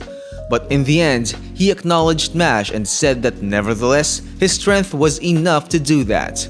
Our protagonist thanked him and they both prepared for their final attack. In the end, the two clashed head to head, which resulted in the shattering of the remaining armor of Levis due to the impact. Levis was flung back due to the force of Mash's forehead, and in his mind, he apologized to his brother. He admitted that he couldn't win, so his brother's kindness was wasted on him. He felt that there was no point in living if he couldn't reach the top. Mash told him that if he continued to deceive and use people, he would be alone in life. Nevertheless, Mash respected his desire to win. With his eyes closed, Levis remembered his father's words. He would stand at the top of the world, eradicate any trace of weakness, and use all his power. It also showed here how his eyes were injured, and it turns out his father was the one responsible. He apologized and said he would try to do better next time.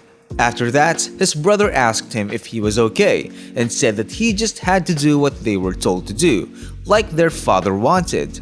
His brother told him to stop and that it wasn't his fault. His brother comforted him and said that he had done everything he could. After that, in his thoughts, he told his brother to be quiet. He also told Mash to be quiet. It seemed that being direct was not Levis' habit. Levis explained that while he was indeed defeated by Mash, he should not be arrogant. Mash was not trying to do that anyway.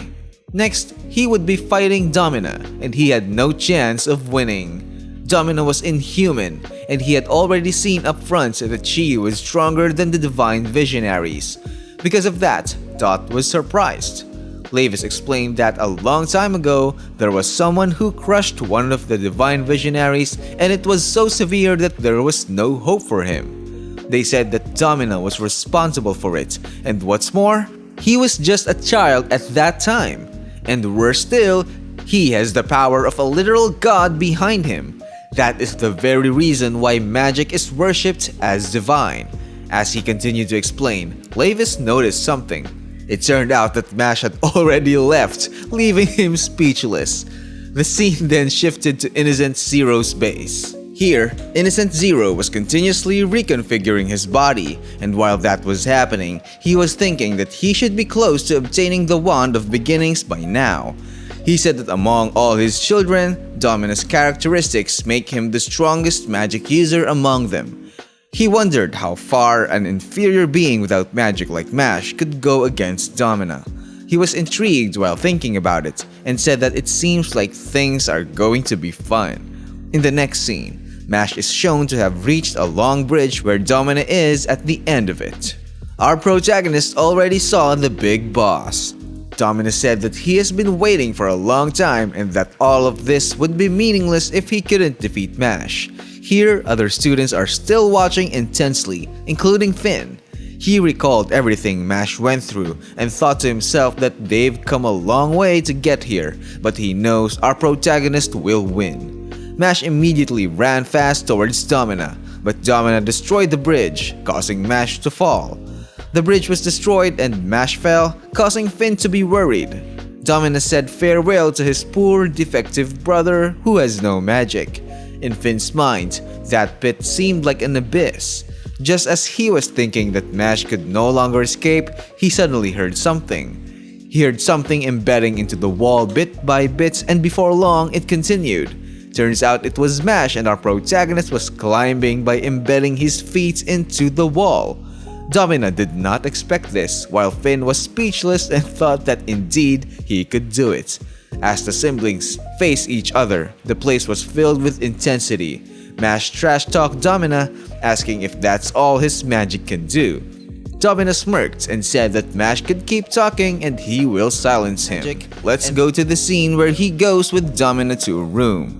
Domina showed a box and explained that it was the Wand of Beginnings. Whoever gets it will become the Divine Visionary of that year. An intense aura filled the place as Mash looked at it. Domina said that if he wins that match, his father will get that wand, leading to the end of the world. He asked Mash how it feels to know that the world is in danger and that he is the cause. While the students were watching, they couldn't believe it. Our protagonist commented and said that he feels like that would be bad. While Domina was looking at Mash, he still saw his baby-like innocence. He hasn't changed at all. The fact that their father wants someone like Mash boils his blood. While he was explaining, Mash suddenly interrupted. He asked if they could start the fight and called Domina a daddy's boy. Domina smirked and immediately used Water Spawned. It hit our protagonist while the spectators commented that there was a lot of water. Domina just stared while Mash continued to get hit. In Finn's mind, he said that if he can control that much water with each attack, there will be no possible defense and Mash would just continue to be thrown against the wall. Suddenly, Finn noticed something and it showed Mash swimming using the butterfly stroke. Finn was just staring in awe. Using the water, our protagonist suddenly spat out strongly, but it was immediately blocked by Domina using Water's shield. Our protagonist was surprised. Domina explained that the barrier was made of highly pressurized water and if Mash tried to go through it, he would only get cut. Finn was surprised and Domina said that Mash can't get close to him, meaning he can't attack him. He immediately used Wave for his second attack and swept Mash away. He said that it was too early for Mash to lose his strength, so he wouldn't just kill him until he experienced real pain. Suddenly, someone teleported behind him and when he turned around, they tried to cut him. He managed to dodge it, causing Domina to just stare. When Mash looked to see who it was, it turned out that Abyss was the one who did it. Domina explained that Abyss is now under a dark curse invented by his father. There's no point in talking to him because his brain has been hijacked and all that's left is a killing machine. He said it was great because now they could fight each other. While Abyss continued to attack, Mash just dodged. Mash said that he couldn't fight Abyss because he was a friend. Eventually, Abyss managed to wound Mash on his cheek, which alarmed him. Domina said that seeing supposed friends fight each other was one of his favorite things. Mash just kept dodging Abyss's attacks as Domina explained. Now, Mash will realize how insignificant their bond is and that it comes with sadness. Abyss suddenly charged and when he attacked, blood splashed in the process. This caused Domina to smile as blood dripped. Then he suddenly fell silent. It turned out that Abyss had stabbed his own thigh, which surprised everyone there. Abyss recalled Mash's words that changed him, that no matter what others said to him, Mash's treatment of him would never change. Abyss then spoke up and told Mash to run because Domina was too strong. He apologized because the only help he could offer was to restrain himself. He said he was weak, but asked Mash to let him remain his friend until the end. Because of that, our hero's eyes widened. Suddenly, Domina attacked Abyss, causing a projectile to penetrate his collarbone. Mash was shocked as Abyss blood spurted out. Domina said that wasn't right, and Abyss had ruined the show. No one would recognize him unless he did what was expected of him. He explained that when his father gets the wand, he would use that curse to destroy the world. He and his entire family would cry and scream while being forced to fight each other. All the people would be torn apart, filled with hatred and anger. He couldn't wait to watch that exciting event. But what he did to Abyss didn't work, so oh well, he didn't need it anymore. As he was talking, Mash suddenly took a stance while holding a stone. Domina was puzzled and asked what kind of stance it was. Our protagonist took a deep breath, gritting his teeth. Domina sensed that it looked dangerous, so he cast his barrier again. Mash threw the stone he was holding with all his might, causing it to skip on the water. Domina and Finn were shocked. It continued to approach Domina's barrier, as Domina wondered what Mash planned to do to get past the barrier. He said that he couldn't break it just by throwing a stone. Suddenly, the stone lifted and skipped on the surface of his barrier. Because of that, Domina was shocked. Finn also noticed it while the stone continued to skip. Before long, it reached Domina's face. Blood dripped, but it turned out that he was able to catch the stone with his hand. Mash called Domina a maniac and said they would never get what they wanted as long as he was there. He would kill them all first before that could happen. Domina grinned with excitement.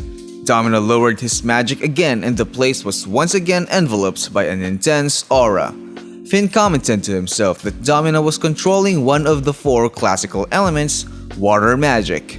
Because of this, Domina was the most powerful opponent Mash had ever faced. Suddenly, Domina cast Water Prison, and the water surrounding Mash began to move.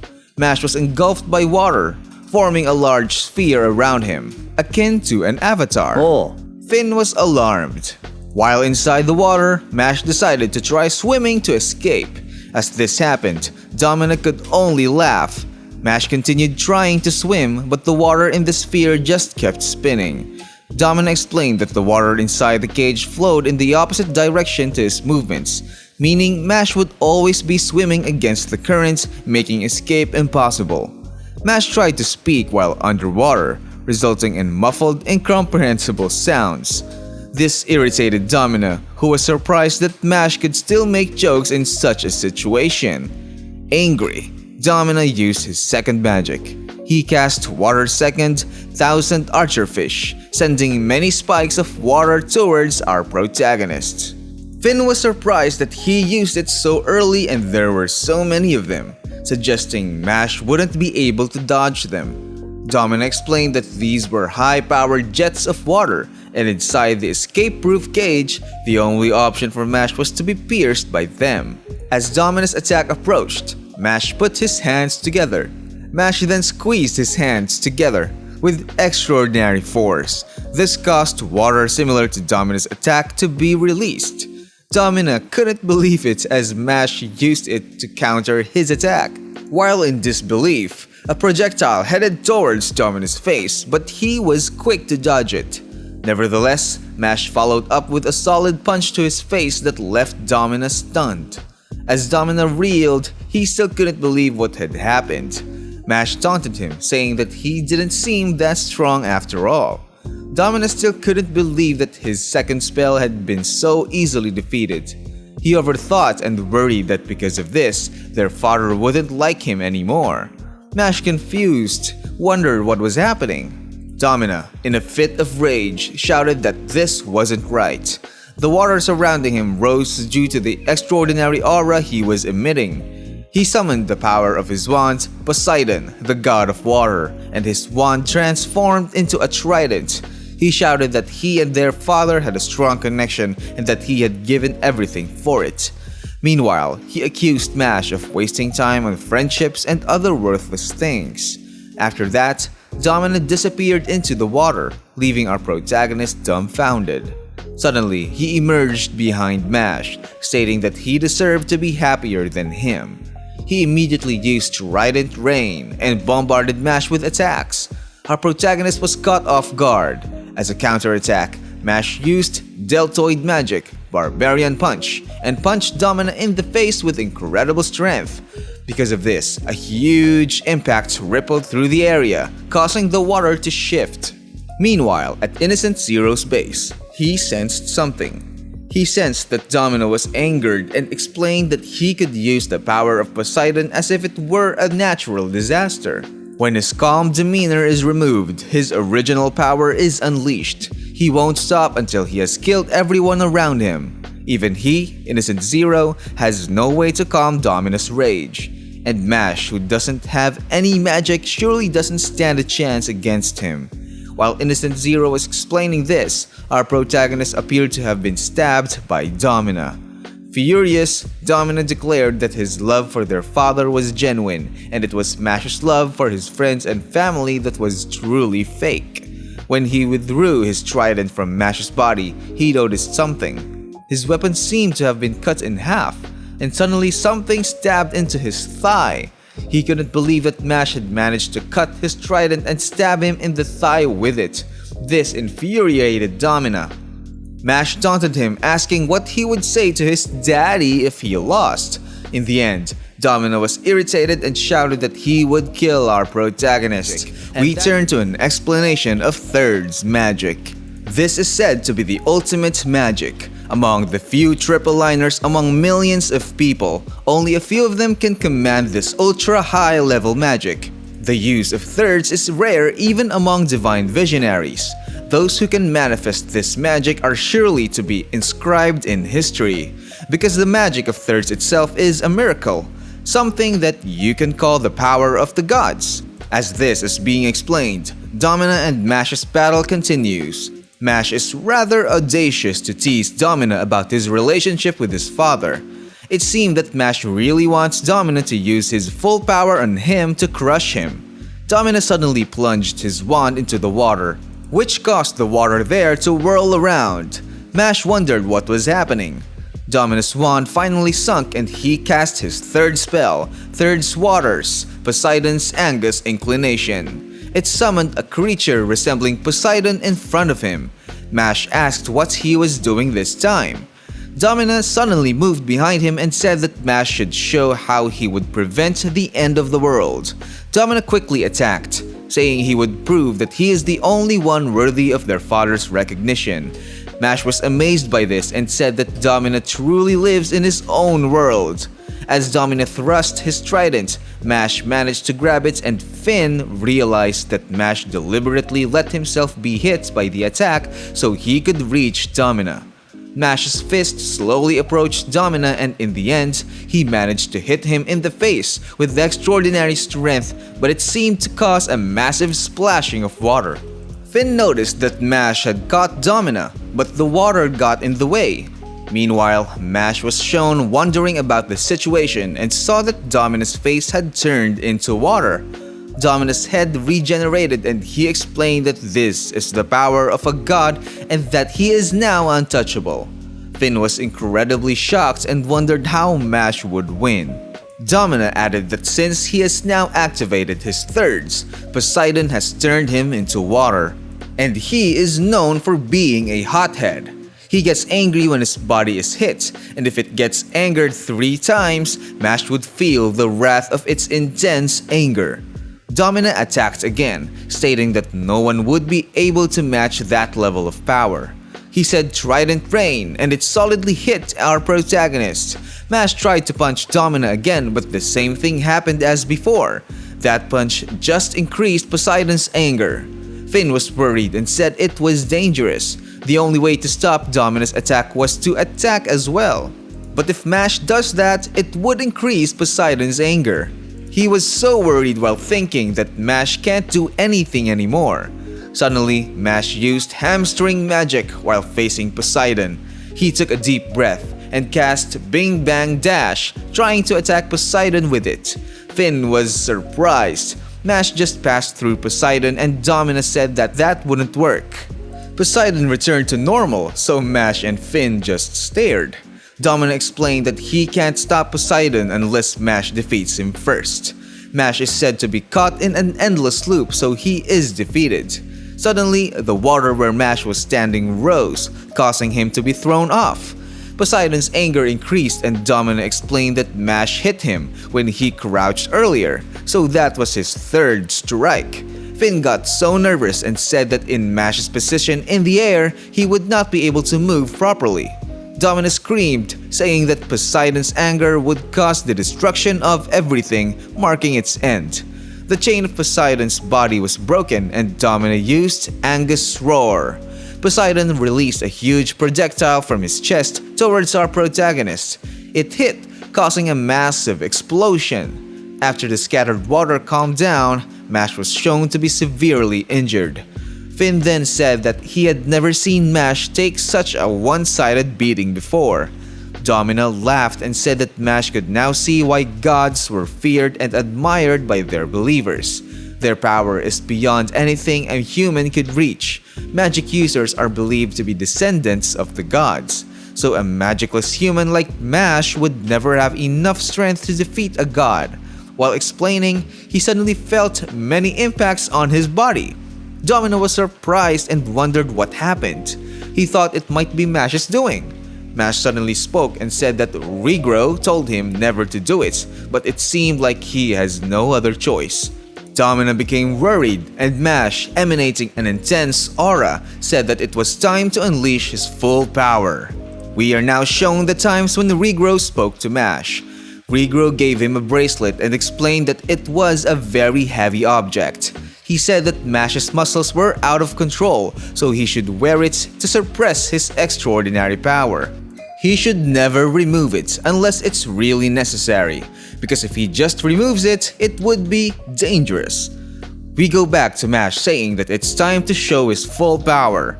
Domina was puzzled when Mash showed the bracelets. While removing them, Domina thought that Mash assumed that taking them off would power him up. When the two bracelets fell to the floor, their immense weight caused a powerful splash of water around them. Domina was surprised and Mash suddenly appeared behind him. Our protagonist cast Full Muscles Magic Unlimited Physical Mode. Domina got angry and tried to follow Mash with his eyes, saying that Mash didn't become stronger by taking off those bracelets. Nevertheless, our protagonist just messed with him. Domina was annoyed, wondering what was happening. He once again emitted an extraordinary aura and said that what Mash did didn't matter and that he still couldn't mash his water magic. He quickly cast Water's Mad Lance, which resulted in the launch of countless water projectiles in all directions. Finn became worried because he was attacking from all directions. Just as Domina's attack was about to hit our protagonist, they all suddenly got cut off. Domina just stared at him, wondering what he had done to make that happen. When he looked behind him, he also noticed that Poseidon seemed to have shrunk. He stared again at Mash, wondering what exactly he was doing to make that happen. When he took a closer look at Mash, he noticed something. It turned out that what he was looking at was just an after image. He thought if that was just Mash's after image, then what was he doing? When he looked again, he saw Mash carrying a bucket and gradually throwing the water out of the area. Domina just stared and thought that it was impossible. Mash was doing the one-man bucket brigade. Finn was speechless and couldn't say anything. In his contemplation, he explained that he saw everything. Using his extraordinary speed, Mash managed to catch Domina's attack with a bucket, and after that, he threw the water at the broken bridge. And while he was doing that, he kept going back and forth in front of Domina to make it seem like he wasn't moving. Our hero did that several thousand times in an instant. What Mash did should be physically impossible. While explaining, Mash continued to gradually throw out the water. In Domina's mind, it wasn't possible for Mash to be that fast just by taking off his bracelets. Our hero kept drawing water and slowly, Poseidon was running out. It couldn't possibly be that Mash was fast enough to defeat the god of water using only a bucket brigade. After scooping up Poseidon, it was Domina's turn, and he was the one bucketed by our protagonist. Mash did this gradually while realizing that his condition was worsening. He reportedly didn't have enough water to transform himself. Domina panicked and wondered why this was happening to him, and he no longer had magic energy to make water. How could Mash resist a third's power of a god? Innocent Zero would be disappointed in him. What would he do now? Suddenly, Mash spoke from behind him and told Domina that this was the part where he needed to pray to the gods. In the end, Mash used the unlimited hammer which knocked Domina to the ground. He was gasping for air, but still angrily said that he worked hard for his father, so he couldn't possibly lose. He used the water's thirds that surprised Mash. He cast Poseidon Extreme Fury and said that if he lost, what would be the point of all his efforts? That was said to be his specialized offensive form. In exchange for defense, he gained exceptional speed. He kept attacking our protagonist, but for him, Domina's attack was a piece of cake, and even while being hit with lasers and being impaled, Mash could easily evade all of that. Mash questioned what Domina was showing again. Finn was surprised because Domina released a water laser barrage. Domina kept doing it and said he would defeat Mash's speed with numerous attacks. Our protagonist just stared at that. Domina kept raining down a multitude of attacks toward Mash, but he managed to dodge them all. Because of that, Domina got irritated. Finn commented that Mash did gain an advantage when he removed his weights, but he couldn't get close due to Domina's lasers, so it seemed like it went back to square one. Domina said that by giving his body to their father and fulfilling his oath, he would prove how loyal he is to Innocent Zero.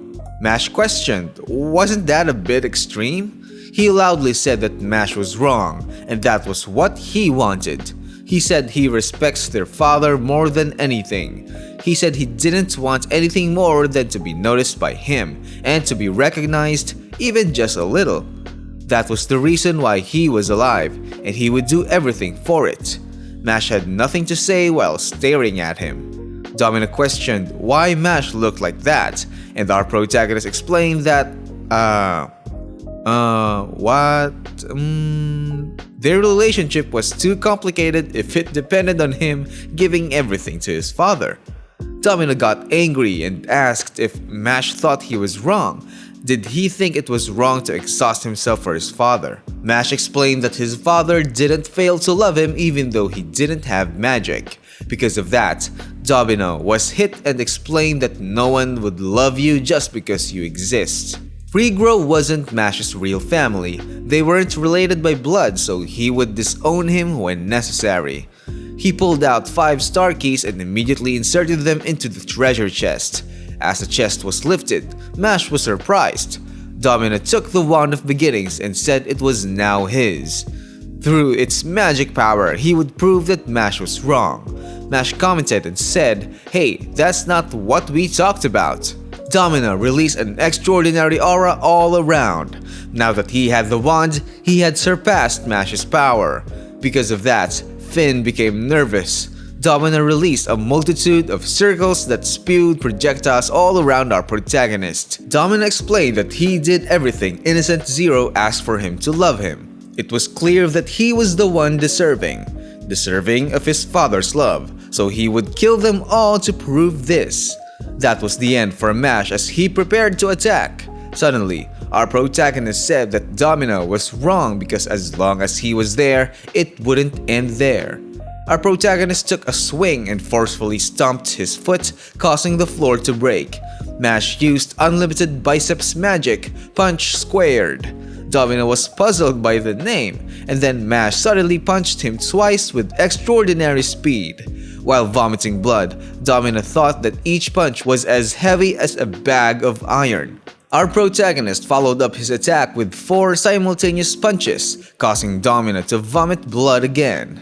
He squared his attack again and landed 16 consecutive punches. Domina realized that Mash's punches were increasing exponentially and it was impossible to keep up because the square of 16 is 256. Nevertheless, it was possible, and after a deep breath, Mash launched that many punches at Domina. After the last hit, Domina was sent flying. Domina fell and tried to stand up again. It was then explained that only teenagers get away with tantrums in public places when they don't get what they want, so Domina needed to reflect on his behavior. While gasping, Domina told Mash not to be stupid.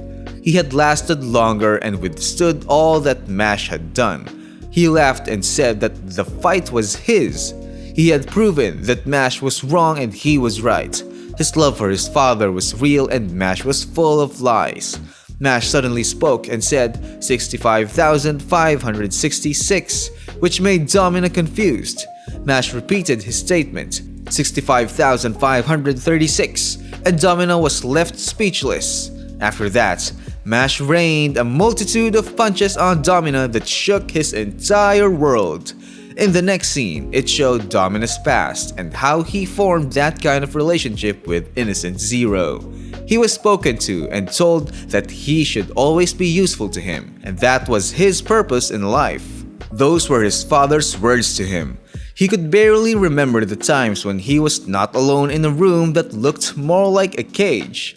The only people in his life were their servants, whose vocal cords Innocent Zero had damaged so they could not communicate with him and with Innocent Zero himself. For him, his father was the most important of all.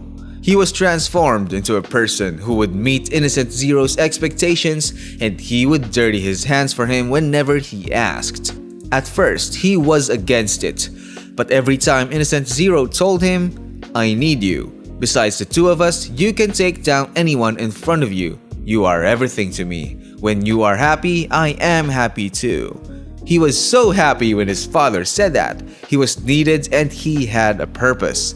He wanted to hear those words from Innocent Zero again, so day after day he strived hard repeatedly. But what was it all for? If he was going to be defeated by Mash, wouldn't he have no reason to live? He would not let that happen. He needed to remain important to his father. He needed to be happy. He suddenly stood up and declared that Mash would never be him. He would not let Mash become him. Finn couldn't believe that Domina was able to stand after Mash's beating. Meanwhile, our protagonist returned his bracelets to his wrists. Domina explained that he and Innocent Zero were connected by blood. They were a real family. Mash and his father were just a cheap imitation. He charged again, yelling that Mash couldn't win, not after he fought so hard for his father. However, Mash just kicked him, causing him to spit out blood. Our protagonist took a swing and said he was starting to get tired of Domina's whining, and then he punched him in the face, causing him to be thrown back. Mash explained that blood relations and unquestioning obedience don't define a family. Domina fell silent at that. Mash said that Regro gets angry at him when he does something wrong, but he could also get angry at Regro when he's the one who made a mistake. While explaining, Domina suddenly laughed. He said that Mash didn't need to be anything. He didn't need to be anyone. He didn't even need to have magic. Domina immediately attacked, saying that Mash receives unconditional love so he wouldn't understand how he feels. Mash managed to knock his sword away, and when he was about to punch him, he stopped. Domina suddenly spoke, saying that Mash would never understand what he had been through. He thought again about Innocent Zero's words, saying that Domina needs to remain important to him, otherwise he doesn't need him. Hadn't Mash considered that Domina just wanted to be loved for just being himself, like a real son? Mash then extended his hand to Domina, which surprised him. Domina asked what was this? A show of sympathy? Was he really that pitiful? Mash looked at him, but eventually explained that Regro wouldn't hesitate to tell him when he was wrong. So there was his hand. He said they should make peace, him and Domina. Moved by Mash's words, Domina was touched. Domina commented that Mash's hand is warm. In the next scene, we transition to Innocent Zero's base. We see his usual capsule has been shattered, and he comments that it seems Domina has lost. Before long, an intensely powerful pressure descended on their surroundings. Our hero's hair stood on end as he sensed this aura. Domina realized that such a magnitude of magic power could only belong to his father, Innocent Zero. He broke into a sweat as he stared at his father. When Mash turned around, he saw Innocent Zero behind them. Innocent Zero explained that he was feeling better, so he decided to come in person. A terrifying aura enveloped the whole area as Mash and Innocent Zero locked eyes. The long-haired big boss Innocent Zero was shown again. While gasping for breath, Domina apologized to his father for letting him down. Innocent Zero seemed to show concern and said that Domina had truly done his utmost. It seemed Domina felt Innocent Zero's worry for him as he told him to go rest. However, it became clear that Innocent Zero no longer cared for him and said he wasn't short of replacements for Domina. Innocent Zero didn't need him anymore. Because of this, Domina was hurt and depressed. Mash suddenly kicked, but Innocent Zero easily stopped it. Mash pointed out that what he did didn't seem right, especially after he had made Domina suffer. Mash should know by now that he couldn't beat him, but he kept trying anyway. He couldn't understand it. Fighting him would not yield anything, and our hero was merely tiring himself out. Mash was touched and said what a nice compliment that was.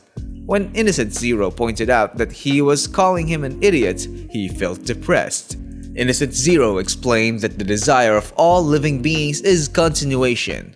Academic devotion, physical adornment, procreation, social relationships, and social climbing. They want all of that because they are afraid of death. That fear is at the heart of all beings. That is the reason why they kill. To live. To continue living, we take from other people. After that, he pointed out that he wanted to live. Mash just stared at him. Innocent Zero explained that above all, he just wanted to live, to be healthy, not to age, where he would not be a slave to death. He was ready to sacrifice anything for that, even the lives of his children, which he also planned to do. Through their lives, he would become immortal, and after that, he would create a world where no one could kill him. That means Mash, him, his friends and family, he would kill them all for himself. What could be better than a life without disguises? Our hero was taken aback and he removed his bracelets again. He said that Innocent Zero couldn't just take from others without trying to take something from him. Innocent Zero commented on how amusing that was. When Mash's bracelets fell, it again caused the destruction of the floor due to their immense weight. He quickly tackled Innocent Zero and showered him with a barrage of attacks. He was punching and kicking him non-stop. However, in an instant, the situation changed. He was puzzled there while staring at Innocent Zero. He was also surprised that he was wearing his bracelets again. Innocent Zero pointed out that Mash couldn't defeat him. Suddenly, someone arrived there and said that it looked like they were having fun. Because of that, Mash stared as Domina showed his shock. Innocent Zero talked to him and said that he was late, calling him Doom. Doom then excused himself, saying that it's hard not to be noticed by people. Domina was very nervous, wondering why the eldest sibling of the 5 siblings was there. Innocent Zero told them that Doom would take over teaching Mash a lesson because he still had a lot of growing up to do. Doom didn't know how he should feel about that because he absolutely hated bullying the weak. Our hero just stood there staring. In the next scene, the Devil's Quintuplets were introduced. Currently, there are 5 children with Innocent Zero, and Domina is the 5th one. All of them possess a frightening level of magic power. The eldest is the strongest, the second eldest is the next in line, and so on. After that, we return to the confrontation between Doom and Mash. Mash commented that they seem never-ending. Innocent Zero asked him, didn't he want the Wand of Beginnings? Defeat Doom and he would just let him have it. Doom then asked Innocent Zero if he was sure about that. Innocent Zero ordered Doom to give Mash a light sample of his power. Mash commented and said, "Aw, why only a light sample?" Doom said it wasn't his preferred way, but okay. He unleashed a powerful pressure that Mash noticed. Mash now understood what was happening. Our hero was ready to fight and he said so. I don't know how to explain that to you, you'll have to understand it for yourself. Doom said that it looked like Mash wasn't joking around when he defeated Domina. It seems that he's going to enjoy this, so they should start at 20%. In Domina's mind, it was pointless. There was no small chance that Mash could beat Doom. Doom moved with remarkable speed to disorient Mash. He repeatedly attacked our hero, but all he could do was dodge. Mash counterattacked and was the one raining down attacks. Domina was amazed at the speed and flow of the two. Doom faced Mash, and as they were about to attack simultaneously, Mash was able to land his punch first. Doom was sent flying while our hero looked somewhat foolish. It seems that Mash has something to show after all, said Doom, and it seems he could match him at 30%. He suddenly disappeared from his spot and told Mash not to disappoint him. Suddenly, Doom was behind Mash, and Domina was surprised because he sped up again. Fortunately, Mash managed to dodge Doom's attack. Mash was forced to retreat and stared at Doom. Domina couldn't believe that with only 30% of his strength, Doom could match Mash's speed. He explained that Doom was chosen by one of the 13 Master Canes. Mash is fast and strong indeed, but with Doom's Master Cane, he could use his magic power to push his body to the absolute limit. That is the blessing of Doom's cane. Doom let go of his sword and said he had more to give besides speed. He approached Mash, who was surprised. The two tested their strength against each other. in a kind of holding hands match. They both gave it their all to push the other, causing the surroundings to be destroyed. Their strength seems to be equal, said Domina. Domina threw Mash, and upon landing, our hero took off his bracelets. The two looked at each other with intense intensity, and soon Doom made his move. Doom picked up his sword and tried to cut our hero. However, Mash was once again able to dodge. Domina couldn't believe it and thought that Mash might be able to beat Doom. While Doom continued to attack, Mash read all his swings, enabling him to dodge. Domina was amazed at how Mash could read the attacks. Doom used 50% of his power and said he now knew the extent of Mash's power. At his 50% power, his speed was double of what it was at 30%. He charged at Mash again and declared this would be his end. He suddenly noticed Mash's fist at the side of his face. He couldn't believe that Mash could still keep up with him at his 50% power. Domina continued to be amazed and explained that Mash had planned his ducking to the left as a feint. As Mash's fist was about to hit Doom's face, he couldn't believe it. He couldn't believe that he was forced to use his magic against Mash, and our hero was shown being hit by his gigantic sword. Our hero's blood splattered while Doom was posed. Doom commented that Mash did well even though he had no magic. However, he said our hero still stands no chance of winning. Doom said that Mash managed to force him to use magic, but now he understands that even if Mash could match Doom in physical prowess, because of his magic, he still has the upper hand. In other words, it's supposedly impossible for Mash to win. Suddenly, Mash fell to the ground and seemed to be shaking. This left Doom just staring. Mash explained that he got sore muscles from removing his wristlets. This made Doom question if Mash was being serious. When he looked at his sword, he saw that he had hit a cream puff. He wondered why there was a cream puff on his sword Caladbog. Mash said that his cream puff got squished. Doom was taken aback and thought if Mash always hid desserts in his robe. He wiped his sword, and when he finished, he noticed it had a crack. He commented that this had never happened before. He thought that Mash tried to make a desperate counter to his attack. Mash possesses the strength to crack his blade, and despite that, he still hides desserts and makes ridiculous jokes so he doesn't understand. He also couldn't shake off the feeling that he was missing something. The events don't add up, and there's something really unusual about our hero. While thinking, Doom realized something about what Mash did. So that's it, and he understands what's happening. Our hero isn't using his full strength, so our hero just said, "Oh." Mash supposedly can't help but underestimate his opponents, or perhaps he's afraid to unleash his full power, so he unconsciously holds himself back. However, Mash said that he would never be so disrespectful. Doom found that quite interesting and seemed to want to be the one to break our hero's limiters himself. Innocent Zero suddenly noticed something. Even Doom felt what Innocent Zero did. Innocent Zero said that several powerful presences were approaching, and those were the divine Visionaries. They need to prepare and retreat for now. Doom said alright if they need to, and it seems his pleasure will have to wait. Mash then told him not to leave. Innocent Zero cast a spell and suddenly something appeared on the floor where Mash was lying. Mash was surprised and asked what it was. Innocent Zero explained that it was magma infused with the power of darkness. Anything it touches would be completely absorbed. He decided to take Mash's heart using dark magic, but the process would be extremely painful. Mash just stared and mockingly said that Innocent Zero is a very bad person. Doom asked if the name of our hero was Mash Burnedead. He said that the next time they meet, Mash should make sure he can use his full potential. Otherwise, he will never be defeated by our hero. Those people were really evil. They really embodied being villains. After that, our hero started wondering about what he should do.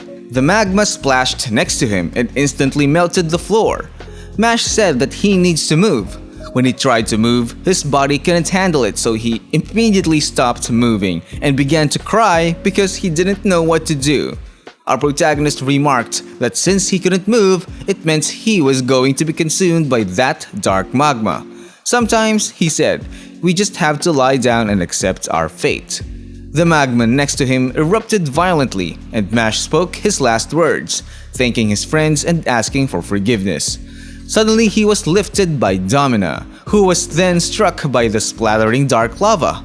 Because of this, Mash was surprised. Domina immediately felt the damage he sustained from that dark magma. Domina explained that Innocent Zero had already abandoned him, so he didn't care what he did now. As Mash was trying to protest, Domina was continually being burned. Domina told Mash to stay quiet as he thought that he was nearing his end. He kept holding up Mash as he slowly sank into the magma. He was extremely tired, but he couldn't let Mash die. He needed to save him, even if it cost his life. He quickly used his water magic to send Mash flying away from the dark magma. Mash was flung to a corner, disbelieving what Domina had done for him. As he continued to sink, he reflected on everything he had been through since he was a child.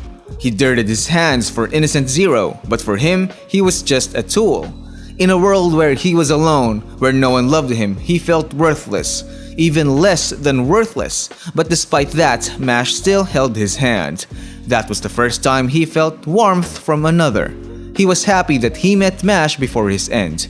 After that, he said goodbye to our protagonist as he was slowly consumed by the magma. Our protagonist's eyes widened, and before long, Domina had completely disappeared. While immobilized, Mash was not accepting of Domina's disappearance. Following those events, Mash was rescued by the Divine Visionaries, and there began the fight that would be Mash's last. Innocent Zero was shown inside his base, ordering his child to gather all of his siblings. In the next scene, a man was shown drinking from a wine glass. After a sip, he stated there was nothing more satisfying than a glass of blood to relieve his exhaustion while sitting among countless corpses. Suddenly, Selwar arrived there and called the man Master Delisaster, informing him that Innocent Zero was calling for him. That was the call to gather at Magor Castle. He was irritated and said that it was a hassle, so he'd go back later. When Selwar was about to say that as much as he might not want to, he really had to go, Delisaster approached him. He said he was just joking. However, if it turned out that his presence there was not important, he would kill Selwar. After that, he moved to Magor Castle, where Delisaster learned that Domina had died. There were people talking there, saying that someone like Domina losing to a Visionary was nothing new. However, it was Mash, who has no magic, who defeated him. And at that, Delisaster, the fourth child of Innocent Zero, shouted, saying that was funny. He trash-talked Domina, calling him weak. He pointed out afterward if there was any point in discussing it. There wasn't, right? It just added stress, and stress is bad for the skin. Selwar was thinking to himself how arrogant Delisaster was, but he indeed had something to boast about. He defeated the 50 strongest elven warriors alone, a species known for their toughness. The power of a Visionary was far surpassed by Delisaster's power, so it was no surprise he had such an attitude. When Selwar glanced to the side, he also saw the third son, Epidem. He was surprised by that and wondered when he had sat down there. Epidem tapped his foot, which made Selwar curious. It seemed like he was saying words, but he was saying one letter at a time. He kept repeating the word puddin while producing a pudding. He played with the pudding, saying it was his puddin. He talked to it like a madman, claiming that the mixed egg and sweet milk had come to his hands. Because of that, both Selwar and I were stunned. Epidem took a spoonful of his pudding and slowly brought it to his mouth. When he took a bite, it seemed as if he was possessed by some spirit. In the end, he was delighted by the pudding he tasted. Selwar could only swallow in discomfort. He called Epidem and explained that he was forced to come back there right after he was sent to wipe out the giants. Just as he was about to apologize for it, Epidem pointed out that he had already finished it, which surprised him. Selwar thought that those giants were as hard as fortresses, yet Epidem had quickly wiped them out. Delisaster also commented that Epidem was indeed a monster. Suddenly, something stabbed Selwar, causing blood to flow. It turned out he was stabbed with a sword. He was surprised by that and shouted that he was stabbed. Then a man appeared behind him and said that he had fooled Selwar. He shouldn't worry because it was only fake. While laughing like a fool, Selwar just stared. The man was introduced as the second son, Famine, and he said he was amused by Selwar's expression. If stabbing Selwar was that enjoyable, he wondered how much more enjoyable it would be if he stabbed him with a real sword. Suddenly, he pointed a real sword at Selwar. Delizaster and Epidem thought to themselves that, unlike them, their older brother was crazy. While Famine's sword was still pointed, his hand suddenly got cut off. Then someone spoke up and told Famine to stop. It turned out that Doom was responsible, saying that he didn't enjoy pointless killing. If Famine planned to provoke him for his own pleasure, he would suffer, whether he was his brother or not. Because of that, Famine fell silent, his intense aura visibly affected by Doom. Selwar thought to himself that he was amazed at how quickly Doom silenced Famine. He was impressed, and it seemed that Doom had gotten stronger again. Innocent Zero suddenly appeared and said that his children should stop fighting. They all looked at him, while Selwar wondered when he had arrived. He said that Domina had been defeated, but they would still continue the plan. It would happen 1 month from now on the day of the solar eclipse. Doom suddenly spoke up and said he wanted to remind them all. Their sixth child, their youngest sibling, Mash, was their enemy, so they should be careful. It seemed that Doom had high praise for a defeated enemy. Delizaster asked if Mash was really that strong. Doom agreed and explained that although Mash didn't know it, he was holding himself back. If he could learn to free himself from his shackles, he might become even stronger. He said he wanted to fight him under better conditions, to see him at his very best. His companions commented that he always worried them about pointless things and that he was overestimating Mash, who couldn't even use magic. After that, they continued what they were doing. Innocent Zero said that he now possessed the Wand of Beginnings. He cut his palm and asked for their help in his journey towards godhood. They all simultaneously let their blood drip from their palms. Finally, it had begun, and they performed the forbidden magic of body construction, as referred to by Cell in the previous chapters. That's where this video ends. What do you think? Is Doom's assertion about Mash true? If so, just how powerful could our protagonist's full potential be? Write your comments down below. If you want more anime and manga recaps, don't forget to like and subscribe to stay updated with new videos.